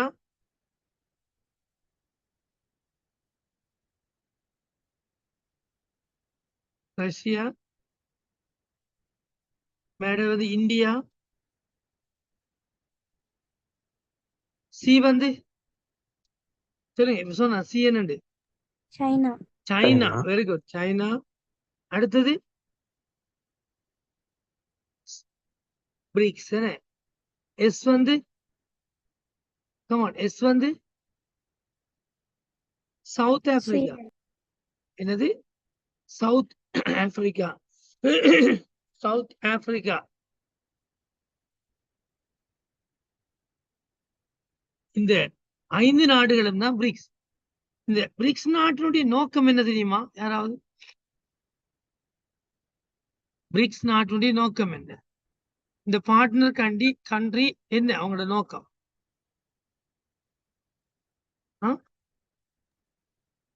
சொல்லுங்க. என்னத்துக்காக இவங்க ஒரு ஒழுங்கமைப்பாக இந்த நாடுகள் எல்லாம் கூட்டா சேர்ந்தவங்க? சொல்ல முடிஞ்சார்கள்? கேள்விப்பட்டிருக்கீங்களா முதலாவது இந்த அமைப்பை? இல்ல. வெஸ்டர்ன் கண்ட்ரியோட அந்த சூப்பர் பவர் இதுல இருந்து பாதுகாக்கிறது. அப்படிதான் விளங்குது. ரஷ்யா. ரஷ்யா சீனாக்கெல்லாம் அதாவது இது உண்மையா? இந்த பிரிக்ஸ்ன்றது வந்து ஒரு பொருளாதார ஒழுங்கமைப்பு தான், ஒத்துழைப்புக்காக. எக்கனாமிக் கோஆபரேஷன் தான் இது. சரிதானே? இந்த நாடு வந்து என்னண்டா தங்களுக்கிடையே, அதாவது Brazil, Russia, India, China, south Africa, இதெல்லாம் தங்களுக்கிடையே வர்த்தகம் மற்றும் முதலீடுகளை கூட்டுறதுக்காக, அதாவது அமெரிக்க டாலருக்கு இணையான அல்லது மாற்றத்துக்கு அந்த நாடுகளில் உள்ளூர் நாணயங்களில் வர்த்தகம் செய்வதை ஊக்குவிக்கிறது. D dollarisation. டாலரைசேஷன் என்ன? எல்லா நாடுகளையும் அமெரிக்க டாலர் தான் பயன்படுத்தப்படுது. அப்படி அமெரிக்க டாலர் இல்லாம டி டாலரைசேஷன் சொல்றது என்னது? அதாவது அமெரிக்க டாலர் அல்லாத அந்த நாட்டுடைய உள்ளூர் நாணயங்களில வர்த்தகம் செய்வதை ஊக்குவிக்கிறது. விளங்குதா? அடுத்தது வந்து இந்த இந்த இந்த இவங்க வந்து என்டிபி என்ற ஒரு நியூ டெவலப்மெண்ட் பேங்க் என்ற ஒரு உட்கட்டமைப்பு வசதிகளுக்காக நிதியுதவி வழங்குறதுக்காக ஒரு புதிய வங்கி ஒன்றையும் இவங்க தொடங்கியிருக்காங்க, இந்த பிரிக்ஸ் கண்ட்ரிகள். சரியானே? இப்ப உங்களுக்கு தெரியும். சைனாவும் கிட்டத்தட்ட அந்த யுவான் என்ற ஒரு நாணயத்தை ஒரு வெளியிட்ட மாதிரி இன்ட்ரோடியூஸ் தானே சார்? அது சார் மாதிரி தங்கட தங்கட நாணய அலகுல உள்ளூர் வர்த்தக இதுகளை செய்யறது. அதாவது மேலைத்தேய நாடுகளோட ஆதிக்கத்தை குறைச்சி, சரிதானே, பலமுனை உலக ஒழுங்கு என்று சொல்றது, மல்டி போலார் வேர்ல்டு ஆர்டர் என்று சொல்லுவோம் நாங்கள், அதை இல்லாம செய்யறது அவங்களோட நோக்கம். சரிதானே? முக்கியமா அவங்களோட நோக்கம் என்னன்றதை நீங்க பிரிக்ஸ் நாடு எங்க என்ன எக்ஸாமுக்கு போனாலும் நீங்க இந்த மாதிரியான கேள்விகளை வந்து நீங்க சந்திக்கக்கூடிய மாதிரி இருக்கு. சரியானே? உங்கள்ட்ட என்ன கேட்கிறாங்க கேள்வி? பின்வரும் நாடுகளில் உயர் ஆயுள் எதிர்பார்ப்பை கொண்ட நாடு இது? ஜப்பான், சீனா, ஸ்வீடன், ஜெர்மனி. அப்படித்தானே? இந்த நாட்டுல வந்து ஏன் நான் பிரிக்ஸ பற்றி கேட்கிறேன்னு விளங்குதோ? சாரி, 13வது இல்லையானே? 12 முடிச்சுட்டு தானே? இல்ல சார், பார்க்கல. 12க்கு விட எடுத்துட்டீங்களா? இல்ல, 13வதுக்கு தான் நான் இப்ப சொல்லிக் கொண்டிருக்கேன், கேள்வியை விளங்கப்படுத்திக் கொண்டிருக்கேன். தற்போதைய உலக அரசியலில் மற்றும் பொருளாதார நோக்கில் பார்க்கும் போது பிரிக்ஸ் ஒழுங்கமைப்பு தொடர்பில் மிகவும் முக்கியமான அம்சம் இவற்றுள்ளது. கொஞ்சம் வெயிட் பண்ணுங்க, பிரிக்ஸ பற்றி நான் கொஞ்சம் கதைச்சிட்டு போறேன், பிறகு விடைக்கு போங்க. சரியா? ஓகே. பிரிக்ஸ பொறுத்தவரையில வந்து ரைட்ஸ், அது வந்து நான் சொன்ன மாதிரி பொருளாதார ஒத்துழைப்பு கோஆபரேஷன், ஒரு தங்களுக்குள்ளேயே பொருளாதாரத்தை மையமாக கொண்டு நடவடிக்கைகளை ஒழுங்குபடுத்துறதுக்காக உருவாக்கப்பட்ட ஒரு ஒரு ஒரு கூட்டமைப்பு தான் அது. அந்த அடிப்படையில வந்து அங்கத்துவ நாடுகளுக்கிடையே வர்த்தகம் மற்றும் முதலீடுகள் அதிகரிக்கிறது. டாலருக்கு இணையான இந்த டி டாலரைசேஷன் சொன்ன டாலருக்கு இணையான ஒரு நாணயத்தை, அதாவது தங்களோட உள்ளூர் நாணயத்துல வந்து வர்த்தகத்தை மேற்கொள்றது வந்து. அடுத்து வந்து அந்த நாடுகள் சேர்ந்து உருவாக்கிய வங்கி வந்து என்டிபி. தங்களோட இந்த பேங்க்ல தான் தங்களோட வர்த்தக வர்த்தக நடைமுறைகளுக்கான நிதிகளை இதுல அவங்க போட்டு உட்கட்டமைப்பு வசதிகளை மேற்கொள்வாங்க. ஒரு நாட்டுக்கு இன்னொரு நாடு உதவி செய்யறதுக்காக இந்த பேங்கோட தான் நிதி பரிமாற்றம் இருக்கு. மற்றும் உலகளாவிய நிர்வாக சீர்திருத்தம் ஒன்றை ஏற்படுத்துறது, குளோபல் கவர்னன்ஸ் ரிஃபார்ம் என்ற ஒன்றை அவர்கள் ஏற்படுத்த முயற்சி செய்யறாங்க பிரிக்ஸ் கண்ட்ரி. மேலத்தைய நாடுகள் உலகங்கள இதுக்குள்ள பிரிக்ஸ்குள்ள வராது. வடகொரியா வந்து தண்ட அந்த நாணய பரிமாற்றத்துல வந்து வடகொரியாட டாலர்ஸ் செய்யறாங்க. ஆனா அதுக்குள்ள வரல. நார்த் அமெரிக்கா, நார்த் கொரியா இல்லையே இதுக்குள்ள. ஓ இல்ல, அதுல இல்ல வடகொரியாவான அந்த அவங்களோட கொடுக்கல் நாணய பரிமாற்றம் வந்து அவங்களோட டாலர்லாம். ஓ அவங்களோட, அதாவது அமெரிக்க டாலர் இல்ல, டி டாலரைசேஷன். என்ன டி டாலரைசேஷன் என்ன சொல்றது? இது ஞாபகம் வச்சுக்கோங்க, டி டாலரைசேஷன். ஓ அப்படி சில நாடுகள் இப்ப வந்து அப்படி முடிவுக்கு வந்துட்டு இருப்பானேமா. இங்க பாருங்க, மேல நாடுகளோட ஆதிக்கத்தை குறைச்சு, அதாவது பலமுனை உலக ஒழுங்கை உருவாக்குதல், மல்டி போலர் வேர்ல்டு ஆர்டர் சொல்லி சொல்றது. மல்டி போலர் வேர்ல்டு ஆர்டர் ஒவ்வொரு விதங்கள்ல உலக ஒத்த ஒரே ஒரே ஒழுங்குல இயங்கணும்ன்றது இல்ல, வெவ்வேறு முனைகள்ல இயங்கலாம். டொலர் தான் பொதுவான நாணயமாக இருக்கணும்ன்றது இல்லைன்றதை அவங்க மறைமுகமாக சொல்ல வராங்க. மற்ற அந்தந்த நாடுகளுக்கு இடையே இப்ப பிரேசில் சொன்னமே அந்த 5 நாடுகளும் இருக்குதானே, Brazil, Russia, India, China, south Africa. இந்த நாடுகளிடையே பாதுகாப்பு மற்றும் அவங்களோட வளர்ச்சியை அபிவிருத்தியை நிலைநாட்டுறதுக்கு ஒத்துழைக்கிறது. மற்றும் பயங்கரவாதம், எல்லை தாண்டிய குற்றங்களுக்கு எதிராக ஒருங்கிணைந்து போராடுறது, இந்த மாதிரியானது.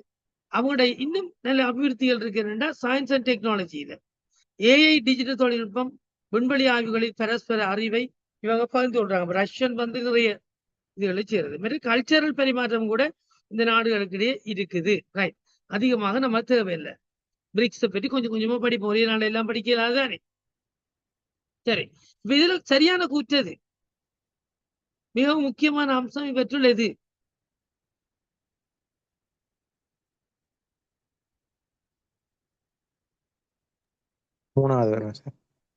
மூன்றாவது விடை 13க்கு 3 வராக உலக வங்கிக்கு மாற்றாக புதிய வங்கி ஒன்று அமைத்திருத்தல். என்ன வங்கி? NDP. NDP. பிள்ளைதான். அது படிச்ச வழியா தான் உங்களுக்கு சொல்லக்கூடிய மாதிரி இருக்கு. அடுத்தது என்ன? 14வது வினா. 14 15 உண்டா பாப்பேன். 14 15 16. 12 வரல சார். 12 பாக்கலையா? 12 பாக்கல. 12 வந்து என்னது? பின்வரும் நாடுகளில் உயர் ஆயுள் எதிர்பார்ப்பை கொண்ட நாடு இவற்றுள் எது? எந்த நாடா இருக்கும்?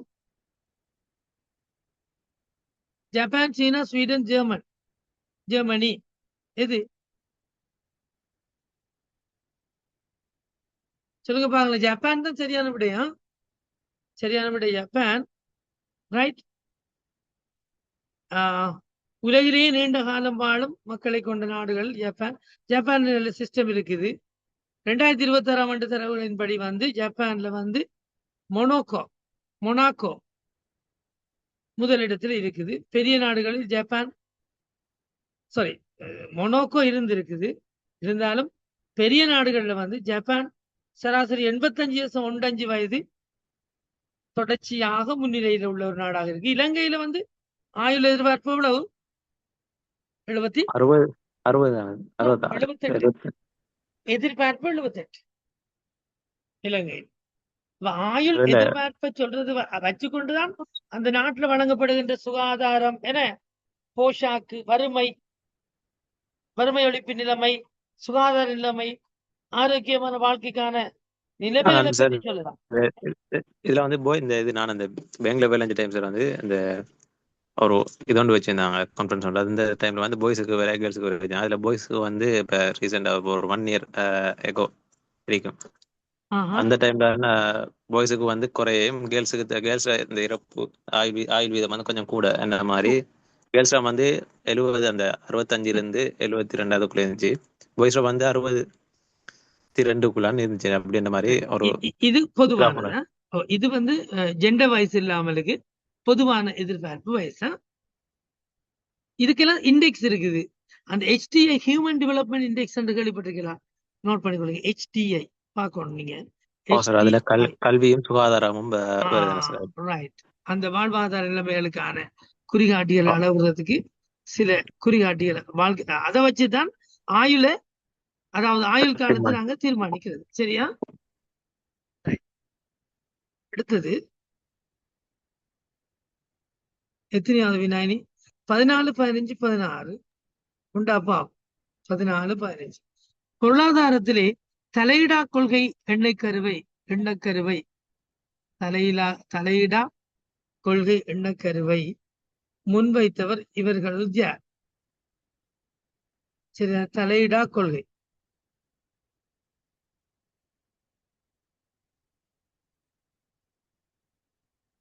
யாரால்?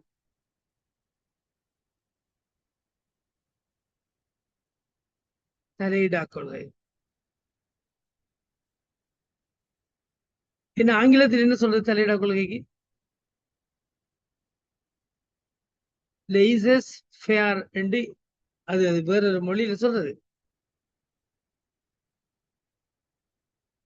அடம் ஸ்மித் வந்து எக்கனாமிக். அடம் ஸ்மித் சரியான விட. பாததான். அடம் ஸ்மித் சரியான விட. அடம் ஸ்மித் ஏன் இல்ல, நான் சொன்னது வந்து ஃபாதர் ஆஃப் எக்கனாமிக் வந்து அடம் ஸ்மித் தானே. அப்படி கேஸ் பண்ணீங்களா? Okay okay okay okay. Father of economic Adam Smith. Okay. நவீன பொருளாதாரத்தின் தந்தை என்று சொல்லப்படுறவர் என்ன? சரிதானே? நவ பொருளாதாரத்தினுடைய தந்தை. சரி. இப்போ இலங்கையினுடைய தற்போதைய பொருளாதார மறுசீரமைப்புல வந்து எப்படி நிலைமைகள் இருக்குது? என்னத்தை செய்ய எதிர்பார்க்கிறாங்க? இலங்கையினுடைய பொருளாதாரத்துல வந்து என்ன மாதிரியான மாற்றத்தை எதிர்பார்க்கிறாங்க? டிஜிட்டலைசேஷன். அப்படி அடம் ஸ்மித் சரியான விட. அடம் ஸ்மித் சரியான விட. நவீன பொருளாதாரத்தின் தந்தை என்று சொல்லப்படுகிறார். இலங்கையின் தற்போதைய பொருளாதார மறுசீரமைப்பில் மிக முக்கியமாக வந்து பிரைவேட்டைசேஷன்ஸ், தனியார் மயமாக்குதல் மிக முக்கியமான ஒரு விடயமாக இருக்குது. சரியா? அடுத்தது வந்து சந்தை பொருளாதாரத்தை ஊக்குவிக்கிறது. இந்த இந்த இந்த ரெண்டையும் இந்த இந்த ரெண்டு விஷயங்களையும் வந்து அடம் ஸ்மித்தின் சந்தை கோட்பாட்டின் பொருளாதாரம் அடிப்படையில் தான். முதலாளித்துவ பொருளாதாரம் சார். யா இன்னொரு சந்தை பொருளாதாரம்ன்றது முதலாளித்துவ பொருளாதாரம் இல்லை. முதலாளித்துவ பொருளாதாரம்ன்றது என்னது? கேபிட்டலைசேஷன். அது இல்லை. எக்கனாமிக் படிச்சாக்களுக்கு விளங்கும். படித்தாச்சு. சந்தை பொருளாதாரம் என்பது என்ன? யாராவது சந்தை பொருளாதாரம் என்ற என்ன சொல்ல முடியுமா? சந்தை பொருளாதாரம் என்ற என்ன? ஏன் சந்தை பொருளாதாரத்தை ஊக்குவிக்கணும்? மார்க்கெட்டிங் எக்கானமி என்று நாங்கள் சொல்லுவோம் என்ன ஆங்கிலத்தில். அதாவது ஒரு நாட்டோட அரசின் தலையீட்டை குறைச்சி பொருட்கள் சேவைகளை வந்து உற்பத்தியை தீர்மானிக்கும் உரிமையை சந்தைக்கே விடுறது. இல்லைங்களா? சந்தை விதிகளுக்கு விட்டு விடுறது. தலையீடா கொள்கை அதுதான். அதான் சார். இப்ப அது வந்து இந்த முதலாளித்துவ இப்ப பொருளாதார உதாரணமாக முறைமையில பிரைஸ் வந்து இருக்கு தானே, பிரைஸ் பிக்சிங். பிரைஸை வந்து யாரு தீர்மானிக்கிறது? அரசு தீர்மானிக்க தேவையில்லை. ம். அந்த ஆனா பொருட்களுக்கான தேவை டிமாண்டுக்கு ஏற்ற மாதிரி சப்ளை எந்த அளவுக்கு வழங்கணும்னு மார்க்கெட் தான் தீர்மானிக்கும். சரிதானே? ரைட். அப்ப உதாரணமாக தனியார் துறையை ஏன் அவங்க ஊக்குவிக்கணும்னு விളിக்கிறாங்க? தொழில் தொடங்குறதுக்கு, புதுசா உற்பத்திகளை மேற்கொள்றதுக்கு, சப்ளை பண்றதுக்கு வந்து தனியார் நிறுவனங்களுக்கு சுதந்திரமே கொடுக்குறாங்க. அரசு நேரடியாக அதுல தொழில் நடத்துறத விட்டுறாங்க. விட்டுட்டு ஜஸ்ட் ஒரு ஒப்சர்வராக, அதாவது ரெகுலேட்டர் ஒழுங்குபடுத்தி கொடுப்பவராக மட்டும்தான் இருப்பார்கள் அரசு. ரைட். ஆகவே அத பிரைவேட்டுக்கு வந்து அந்த அதிகாரத்தை சுதந்திரமா கொடுக்குறாங்க அதிகமாக. இது வந்து இதான் சார் நீங்க சொல்ற இந்த பண்புல மட்டும் வந்து முதலாளித்துவ பொருளாதாரத்திலே அதாவது அரசியல்ல அந்த அரசு வந்து ஒரு சில விஷயங்களை மட்டும் கட்டுப்படுத்துற அந்த பிரைஸ். முதலாளித்துவ பொருளாதார நோக்கம் என்னன்னு சொன்னா இலாப நோக்கம் தானே மெயினா இருக்கும். விலை நீங்க வந்து அந்த ஓகே எனக்கு நீங்க சொல்ல வந்த விட விலங்கல் எனக்கு இப்ப நான் சொல்ற விளக்கம் இல்லைங்கதான். ஒன்று பிரைஸ டிட்டர்மைன் பண்றதோ, சரிதானே, தனியார் துறையை ஊக்குவிக்கிறதோ, காம்படிஷன் இருக்குது. இப்ப சந்தைகளுக்கு இடையில பல நிறுவனங்களை போட்டியிடும் பொழுது நுகர்வோருக்கு தரமான பொருளை வந்து குறைந்த விலையில கிடைக்கக்கூடிய வாய்ப்பு ஏற்படும். விளங்குதா? கணக்க நிறுவனங்கள் போட்டியிடும் பொழுது ஓமா இல்லையா, தரமான பொருள் வந்து குறைந்த விலையில கிடைக்கும். அப்ப அது வந்து நிறைய இனோவேஷனையும் திறமையையும் ஊக்குவிக்கும். நானா நீயா அப்ப கம்பெனி கடையில மார்க்கெட்டிங் நேம் வந்து பிக்ஸ் பண்ண வலிக்கிடுவாங்க. தங்களுடைய பேரை, நிறுவனத்துடைய பேரை முத்திர பதிக்க வலிக்கிறபடியால் நிறைய புதிய புதிய கண்டுபிடிப்புகள் அல்லது ப்ராடக்ட்கள் எல்லாம் செய்ய பார்ப்பாங்க. என்ன அது ரைட். அது சுருக்கமா சொல்ல போனா அரசின் அந்த லிமிட்டட் கவர்மெண்ட் இன்டர்வென்ஷன், கவர்மெண்டுடைய தலையீட்டை குறைச்சி ரைட் குறைக்கிறது இந்த இந்த இந்த தலையீடா கொள்கையில் இருக்கக்கூடிய மிக முக்கியமான விஷயம். அதாவது அரசாங்கம் வர்த்தக கட்டுப்பாடுகளை தளர்த்தும். ரைட். அதே நேரம் வந்து உரிமம் பெறுதல், மற்றது வந்து வெளிநாட்டு முதலீடுகளை எல்லாம் ஈர்க்கிறதுக்கு அது உதவும். உதாரணமாக புலம்பெயர்ந்தவர்களுடைய முதலீடுகள் எல்லாம் ஊக்குவிக்கிறது. அண்மையில ஜனாதிபதி ஒரு ஒரு அழைப்பொண்டு விடுத்த ஞாபகம் இருக்குதா? அதுவும் இலங்கையில வந்து இந்த அடம் ஸ்மித்தினுடைய கொள்கைகள் என்ன பின்பற்றப்படுகிறது. லாபத்தை நோக்காக கொண்டு நிறைய நிறுவனங்கள் உற்பத்தியை மேற்கொள்கின்ற பொழுது ரைட் அவற்றை நாங்க அனுமதிக்க வேண்டும், கட்டுப்பாடுகளை விதிக்காமல் இருக்கிறது. சோ தலையிடா கொள்கைன்றது உங்களுக்கு என்னென்று விளங்கியிருக்க மாட்டேங்குது. நீங்க எக்கனாமிக் படிக்கிறாங்களும் இருப்பீங்க. சோ இந்த கேள்வியை பொறுத்தவரையில உங்களுக்கு என்ன கேட்கிறாங்க? தலையிடா கொள்கை என்ன கருவை முன்வைத்தவர் யாரு? அடம் ஸ்மித். சர்வதேச புவி தினம் கொண்டாடப்படுவது எப்போது? என்ன விட இன்டர்நேஷனல் ஜியோகிராபிக்கல் டே ஏப்ரல் 22 சார். ஏப்ரல் 22 நினைக்கிறேன். நான் கிட்டத்துல போஸ்டர் அந்த மாதிரி வேற யாரும் வேறு விடைகள் இருக்கு. அப்படித்தான் ஞாபகம் வைக்கணும். பதிஞ்சு கொண்டு சுற்றாடலுக்கு அதிக அளவில் கார்பன் டை ஆக்சைடு வாயு வெளியிடும் நாடு எது? சீனா, ஐக்கிய அமெரிக்க அரசுகள், இந்தியா, ஆஸ்திரேலியா. வருமா சார்? கமன் வேற யாரும்?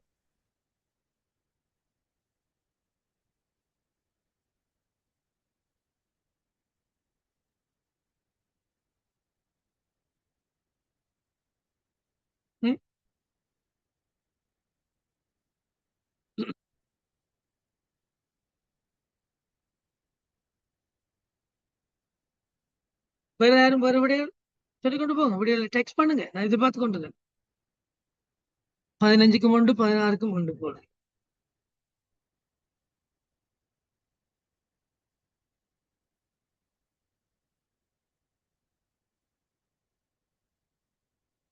பாப்போம் வேறு விடைகள். சர்வதேச புவி தினம் மெடல் சுற்றாடலுக்கு அதிக அளவில் காவலி வாயு வெளியிடும் நாடு. 17ஆவதையும் செய்யுங்களேன். உண்டாப்பா போலத்தையும். தத்துவ ஞானிகள் உலகம் பற்றி விளக்கியுள்ளனர். ஆனால் உண்மையான புள்ளி உலகை மாற்றி அமைப்பதாகும். இப்பண்பு ரீதியான கருத்தை தெரிவித்தவர் இவர்களுள் யார்? Mahatma Gandhi, Nelson Mandela, Martin Luther king, Karl Marx. தத்துவ ஞானிகள் உலகம் பற்றி விளக்கியுள்ளனர். ஆனால் உண்மையான புள்ளி உலகை மாற்றி அமைப்பதாகும். இப்பண்பு ரீதியான கருத்தை தெரிவித்தவர் யார்? 15, 16, 17. கமான்.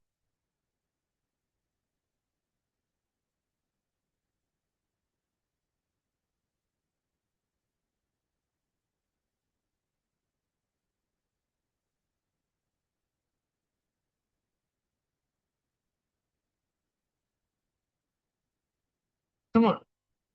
விடைகளை டெக்ஸ்ட் பண்ணுவோம். எல்லாரும் ட்ரை பண்ணுங்க.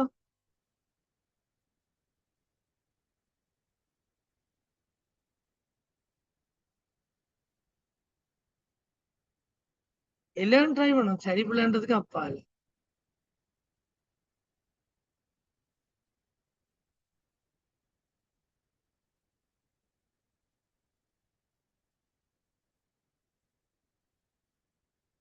சரி, சிலர் 15க்கு 1, 16க்கு 3, 17க்கு 4 போட்டிருக்கீங்க.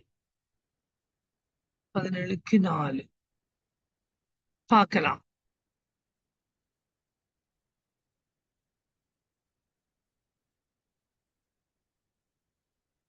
சரியா? 15 வந்து ஏப்ரல் 22 சரி. அதாவது 1970ஆம் ஆண்டு முதல் சுற்றுச்சூழல் பாதுகாப்பை வலியுறுத்தி 70ஆம் ஆண்டு தொடக்கம் இந்த ஜியோகிராபிக்கல் இன்டர்நேஷனல் டே ரைட் பூமி தினம் கொண்டாடப்படுகிறது. அடுத்தது ஏர்த் டே. என்ன ஏர்த்? அடுத்தது வந்து 2026 அந்த கேள்வியில நீங்க சில விஷயம் பார்க்கணும்.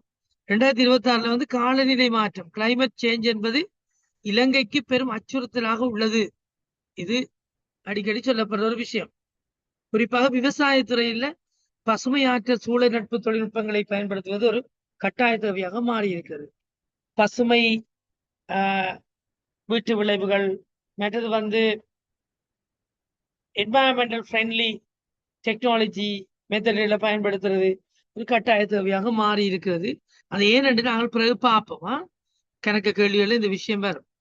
16வது வினாங்களுக்கு என்ன இருந்தது? காம்யூனிஸ்ட் சைட்டு வெளியிடுற நாடு சீனா. அடிப்படையில் இது ரஷ்யாவுடன் தொடர்புடைய எரிசக்தி நிறுவனம். வினாவின் சூழலில் அதன் செல்வாக்கு சீனாவோடு அதிகம் பகிரப்படுகிறது. ரைட். இந்த காஸ்பிரம் என்று கேள்விப்பட்டிருக்கீங்களா? காஸ்பிரம் வந்து ரஷ்யாவிட ஒரு இயற்கை எரிவாயு நிறுவனம். பூகோள அரசியல்ல வந்து எரிசக்தி விநியோகம் ஒரு பெரும் ஆயுதம். உங்களுக்கு தெரியும், இப்ப நடக்கிற யுத்தத்திலையும் அது ஒரு பெரும் ஆயுதமாக பயன்படுத்தப்படுகிறது. உக்ரைன் ரஷ்யா யுத்தத்தின் பின் உலக நாடுகளுக்குள்ள எரிசக்தி தேவைகள்ல பாரிய மாற்றங்கள் ஏற்பட்டது. இலங்கையும் தனது எரிபொருள் விநியோகத்துல வந்து LIOC, அதாவது இந்தியாவினுடைய என்ன லங்கா IOC மற்றது சீனா சினோபெக் ஆகிய நாடுகளின் பங்களிப்பை அதிகரித்து வருகிறது இலங்கையும். ஏனென்றால் பூகோள அரசியல்ல வந்து எரிபொருளை வச்சே விளையாட்டு காட்டுவாங்க. ரைட், காட்டுறாங்க, உங்களுக்கு தெரியும். அடுத்தது 17வது வினாவுக்கு வந்து கார்ல் மார்க்ஸ் என்றது சரியான விட. கார்ல் மார்க்ஸ் என்ன சொல்றார்? சமூக மாற்றத்தை வரும் எழுத்துக்களாக அல்லாமலுக்கு செயலாக மாற்ற வேண்டும் சொல்றார் அவருடைய கருத்து. அதனாடிதான் தத்துவ ஞானிகள் உலகம் பற்றி விவரித்திருக்கிறார்கள். ஆனால் உண்மையான புள்ளி உலகை மாற்றி அமைப்பதாக வேண்டும் கார்ல் மார்க்ஸ் சொன்னவர். அடுத்தது இதை பற்றி பார்க்கக்குள்ள இலங்கையில 2022 போராட்டங்களுக்கு பின்பு அரகல போராட்டங்களுக்கு பின்பு பாரிய அரசியல் தத்துவங்களை விடுத்து நடைமுறை மாற்றங்களை நோக்கி மக்கள் நகரத் தொடங்கி இருக்கிறார்கள். இது வந்து கால்மார்க்சின் இந்த கருத்தாக்கத்துடன் சமூக ரீதியாக கால்மார்க்ஸ் செத்து போயிட்டார். கால்மார்க்சுடைய தத்துவங்கள் கொஞ்சம் பொருத்தமாகிறது இல்லையா? முதலாளித்துவத்துக்கு எதிரானது. ரைட். சம உடைமை பொருளாதாரம் பற்றி அவருடைய கருத்து இருக்குது. மார்க்சனுடைய முதலாவது நூல் என்ன? மார்க்சனுடையது. மார்க்ஸ் எழுதின முதலாவது நூல் என்ன? கேபிட்டல் என்ன? மூலதனம். ஞாபகம் இருக்குதா? கார்ல் மார்க்ஸ் எழுதின முதலாவது நூல் கேபிட்டல், மூலதனமா? சரி, அடுத்த வினாவுக்கு நாங்கள் போவோம். 18, 19, 20க்கு. 18, 19, 20 என்ன சொல்லுது கேட்கிறாங்க. தற்போது ஆப்பிரிக்க நாடுகளில் அதிக அளவு முதலீடு செய்துள்ள ஆசிய நாடு இவற்றுள் எது? பின்வருவனவற்றுள் தற்போதைய உலகில் மிகவும் வறுமையான நாடுகளை அதிக எண்ணிக்கையில் உள்ளடக்கியுள்ள தொகுதி பின்வருவனவற்றுள் எது? 18, 19 சேர்க்க பார்க்கலாம். 18க்கு 2. ஓகே, வேற 19க்கு 18வது கேள்வி என்ன? தற்போது ஆப்பிரிக்க நாடுகளில் அதிக அளவில் முதலீடு செய்துள்ள ஆசிய நாடு. தற்போது ஆப்பிரிக்க நாடுகளுக்கு அதிக அளவில் முதலீடு செய்த ஆசிய நாடு இது. ஜப்பான், சீனா, சிங்கப்பூர், மலேசியா. கமான், வேறு விடைகள்.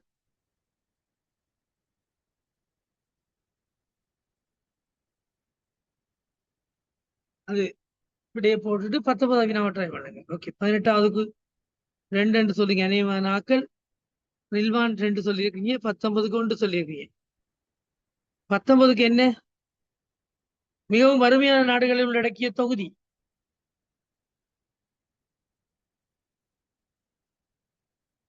என்ன விட?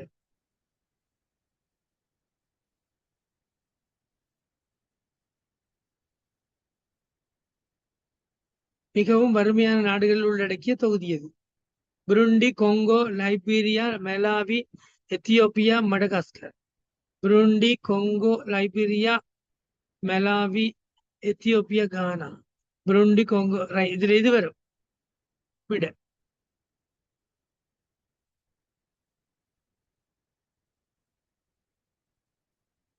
கமான். சீனான்றது சரியான விட. அதிக அளவுல அமெரிக்க நாடுகள் முதலீடு செய்துள்ள ஆசிய நாடு சீனா.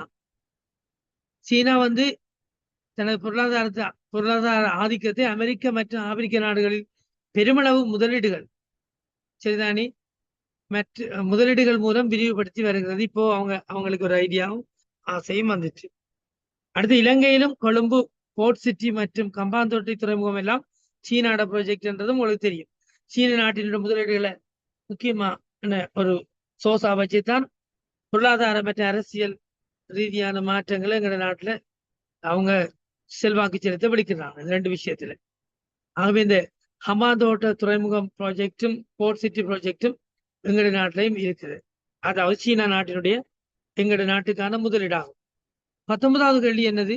உலகில் மிகவும் வறுமையான நாடுகளை உள்ளடக்கிய தொகுதி. அதுல வந்து முதலாவது விட சரி. Burundi, Congo, Liberia, Malawi, Ethiopia, Madagascar. சரிதான். இது எல்லாமே இந்த ஆப்பிரிக்க நாடுகள் உலக வங்கியின் தரவுகளின்படி மிக குறைந்த தனிநபர். இது எல்லாமே ஆப்பிரிக்க நாடுகள் பாத்தீங்கன்னா தெரியும். தனிநபர் வருமானத்தை கொண்டிருக்கிறது. மிக குறைந்த தனிநபர் வருமானத்தை கொண்ட ஆப்பிரிக்க நாடுகளாக இவை சொல்லப்படுகிறது. ரைட். ஆகவே வறுமையிலிருந்து வரும் நாடுகளின் பட்டியலில் வந்து சுமார் 25% மக்கள் வறுமை கோட்டிங்கில் உள்ளதாக தரவுகள் சொல்றாங்க. லோவ மிடில் இன்கம். இதற்காகவே எங்கட நாட்டிலையா 2026 எங்கட நாட்டுல வந்து 25% மக்கள் வறுமை கோட்டிங்கில் இருக்கிறதாக சொல்லப்படுது.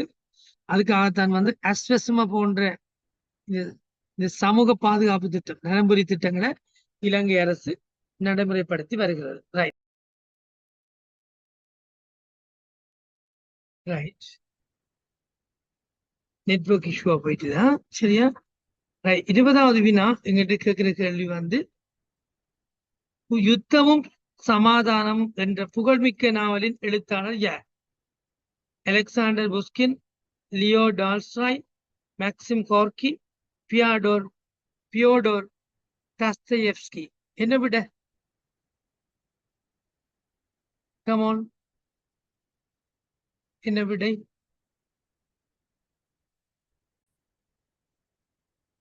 சொல்லுங்க. யுத்தமும் சமாதானமும் என்ற புகழ்மிக்க நாவலின் எழுத்தாளர் யார்? செக் பண்ணுங்க அப்படியே யாராவது. 20க்கு 2 போட்டிருக்கீங்க ஒரு ஆள். 20க்கு 2 போட்டிருக்கீங்க.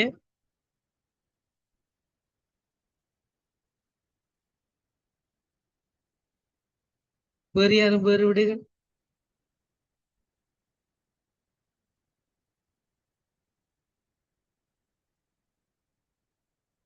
ரைட். யுத்தமும் சமாதானமும் என்ற புகழ்பெற்ற இந்த நூலை எழுதியவர் எங்களுக்கு சரியான விடை லியா டால்ஸ்டாய். எத்தனாவது விடை? 2வது விடை.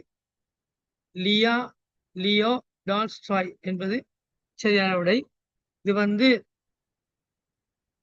உலக இலக்கியத்தின் மிகச்சிறந்த நாவல்களில் ஒன்றாக கருதப்படுகிறது. சரியா? அது நேரம் இது சார்பான ட்ரெண்ட் எப்படி கண்டு பார்த்தா 2026 உக்ரைன் ரஷ்ய மோதல் மற்றும் மத்திய கிழக்கு பதற்றங்கள் நிலவும் சூழலில் டால்ஸ்டாயின் இந்த யுத்தமும் அமைதியும் பற்றிய தத்துவங்கள் உலக அரசியல் அரங்கில் இன்றும் விவாதிக்கப்பட்டு வருவதாக சொல்லப்படுகிறது. இன்றைக்கும் அந்த டால்ஸ்டாயினுடைய அந்த நூலை பற்றிய விவாதம், வாத பிரதிவாதங்கள் அல்ல விமர்சனங்கள் இன்றைக்கும் இருக்குது. இதை நீங்க ஞாபகம் வச்சுக்கொள்ளுங்க. சரிதானே? 20 கேள்விகளை நாங்க பார்த்திருக்கோம். இந்த 20 கேள்விகளுக்கான விடைகளையும் நம்ம பார்த்து முடிச்சிட்டோம். சோ இப்போ அடுத்தது 8 சரியா 8 ஆயிட்டுது. நாங்க அடுத்த வினா இருக்குதானே, அதாவது உங்களுக்கு தரப்பட்ட வினாக்கள் 20 வரைக்கும் MCQ வினா, அப்படித்தானே? MCQ. அடுத்த 21 அடக்கம் 30 வரையான வினாக்கள் ரைட்ஸ். உங்களுக்கு விட எழுதுறதுக்கு இடம் தந்திருக்குது, எழுதிட்டு வாங்க. அதே போல 32 அடக்கம் 40 வரையான விடைக்கும் கட்டமைக்கப்பட்ட வினாக்கள், அது ஸ்ட்ரக்சர். அடுத்து 35 வரைக்கும் 5 வரையான வினாக்கள். 32 35 வரைக்கும் ஸ்ட்ரக்சர். 36 40 வரைக்கும் அது கட்டுரை வினாக்கள். நாங்க நேற்று பார்த்தோம் உங்களோட பேப்பர் எப்படி இருக்குமெண்டு. அதாவது MCQ இருக்கும் என்ன, மல்டிபிள் சாய்ஸ் கொஸ்டின் இருக்கும் என்ன, அதான் 20 வினா இல்லையா? அடுத்த வினாக்கள் எப்படி இருக்குது? சுருக்க விடை எழுதுறது இல்லையா? சுருக்க விடை, ஷார்ட் ஆன்சர். அது ஒரு 10 வினாக்கள் வரும், 30. அடுத்தது என்னது? கட்டமைக்கப்பட்ட வினா, ஸ்ட்ரக்சர் கொஸ்டின்ஸ். அந்த தரப்பட்ட இடைவெளியில 1 2 ஆனாவனாண்டு எழுதுவோம். அடுத்து கட்டுரை வினாக்கள் 8 மார்க்ஸுக்கு ஒவ்வொன்றுக்கும் நீங்க எழுத வேணும். சரிதானே? இது பற்றி படிக்கக்குள்ள உங்களுக்கு பெற்றந்த அறிவொன்று உங்களுக்கு கிடைக்கும் இல்லையா? மோமெண்ட். ஸோ கொஞ்சம் கொஞ்சமா தான் நம்ம படிக்க வேணும். அடுத்த கிளாஸ் நாங்க அடுத்து பார்க்கலாம். என்ன ரெக்கார்டிங் தேவைன்னா உங்களுக்கு? சார் ரெக்கார்டிங் ரைட் கேட்டாங்க. ரைட், நான் போட்டு வரேன் 2 டைமா. சரி, okay, thank you, good night. Thank you sir, good night. Thank you, good night.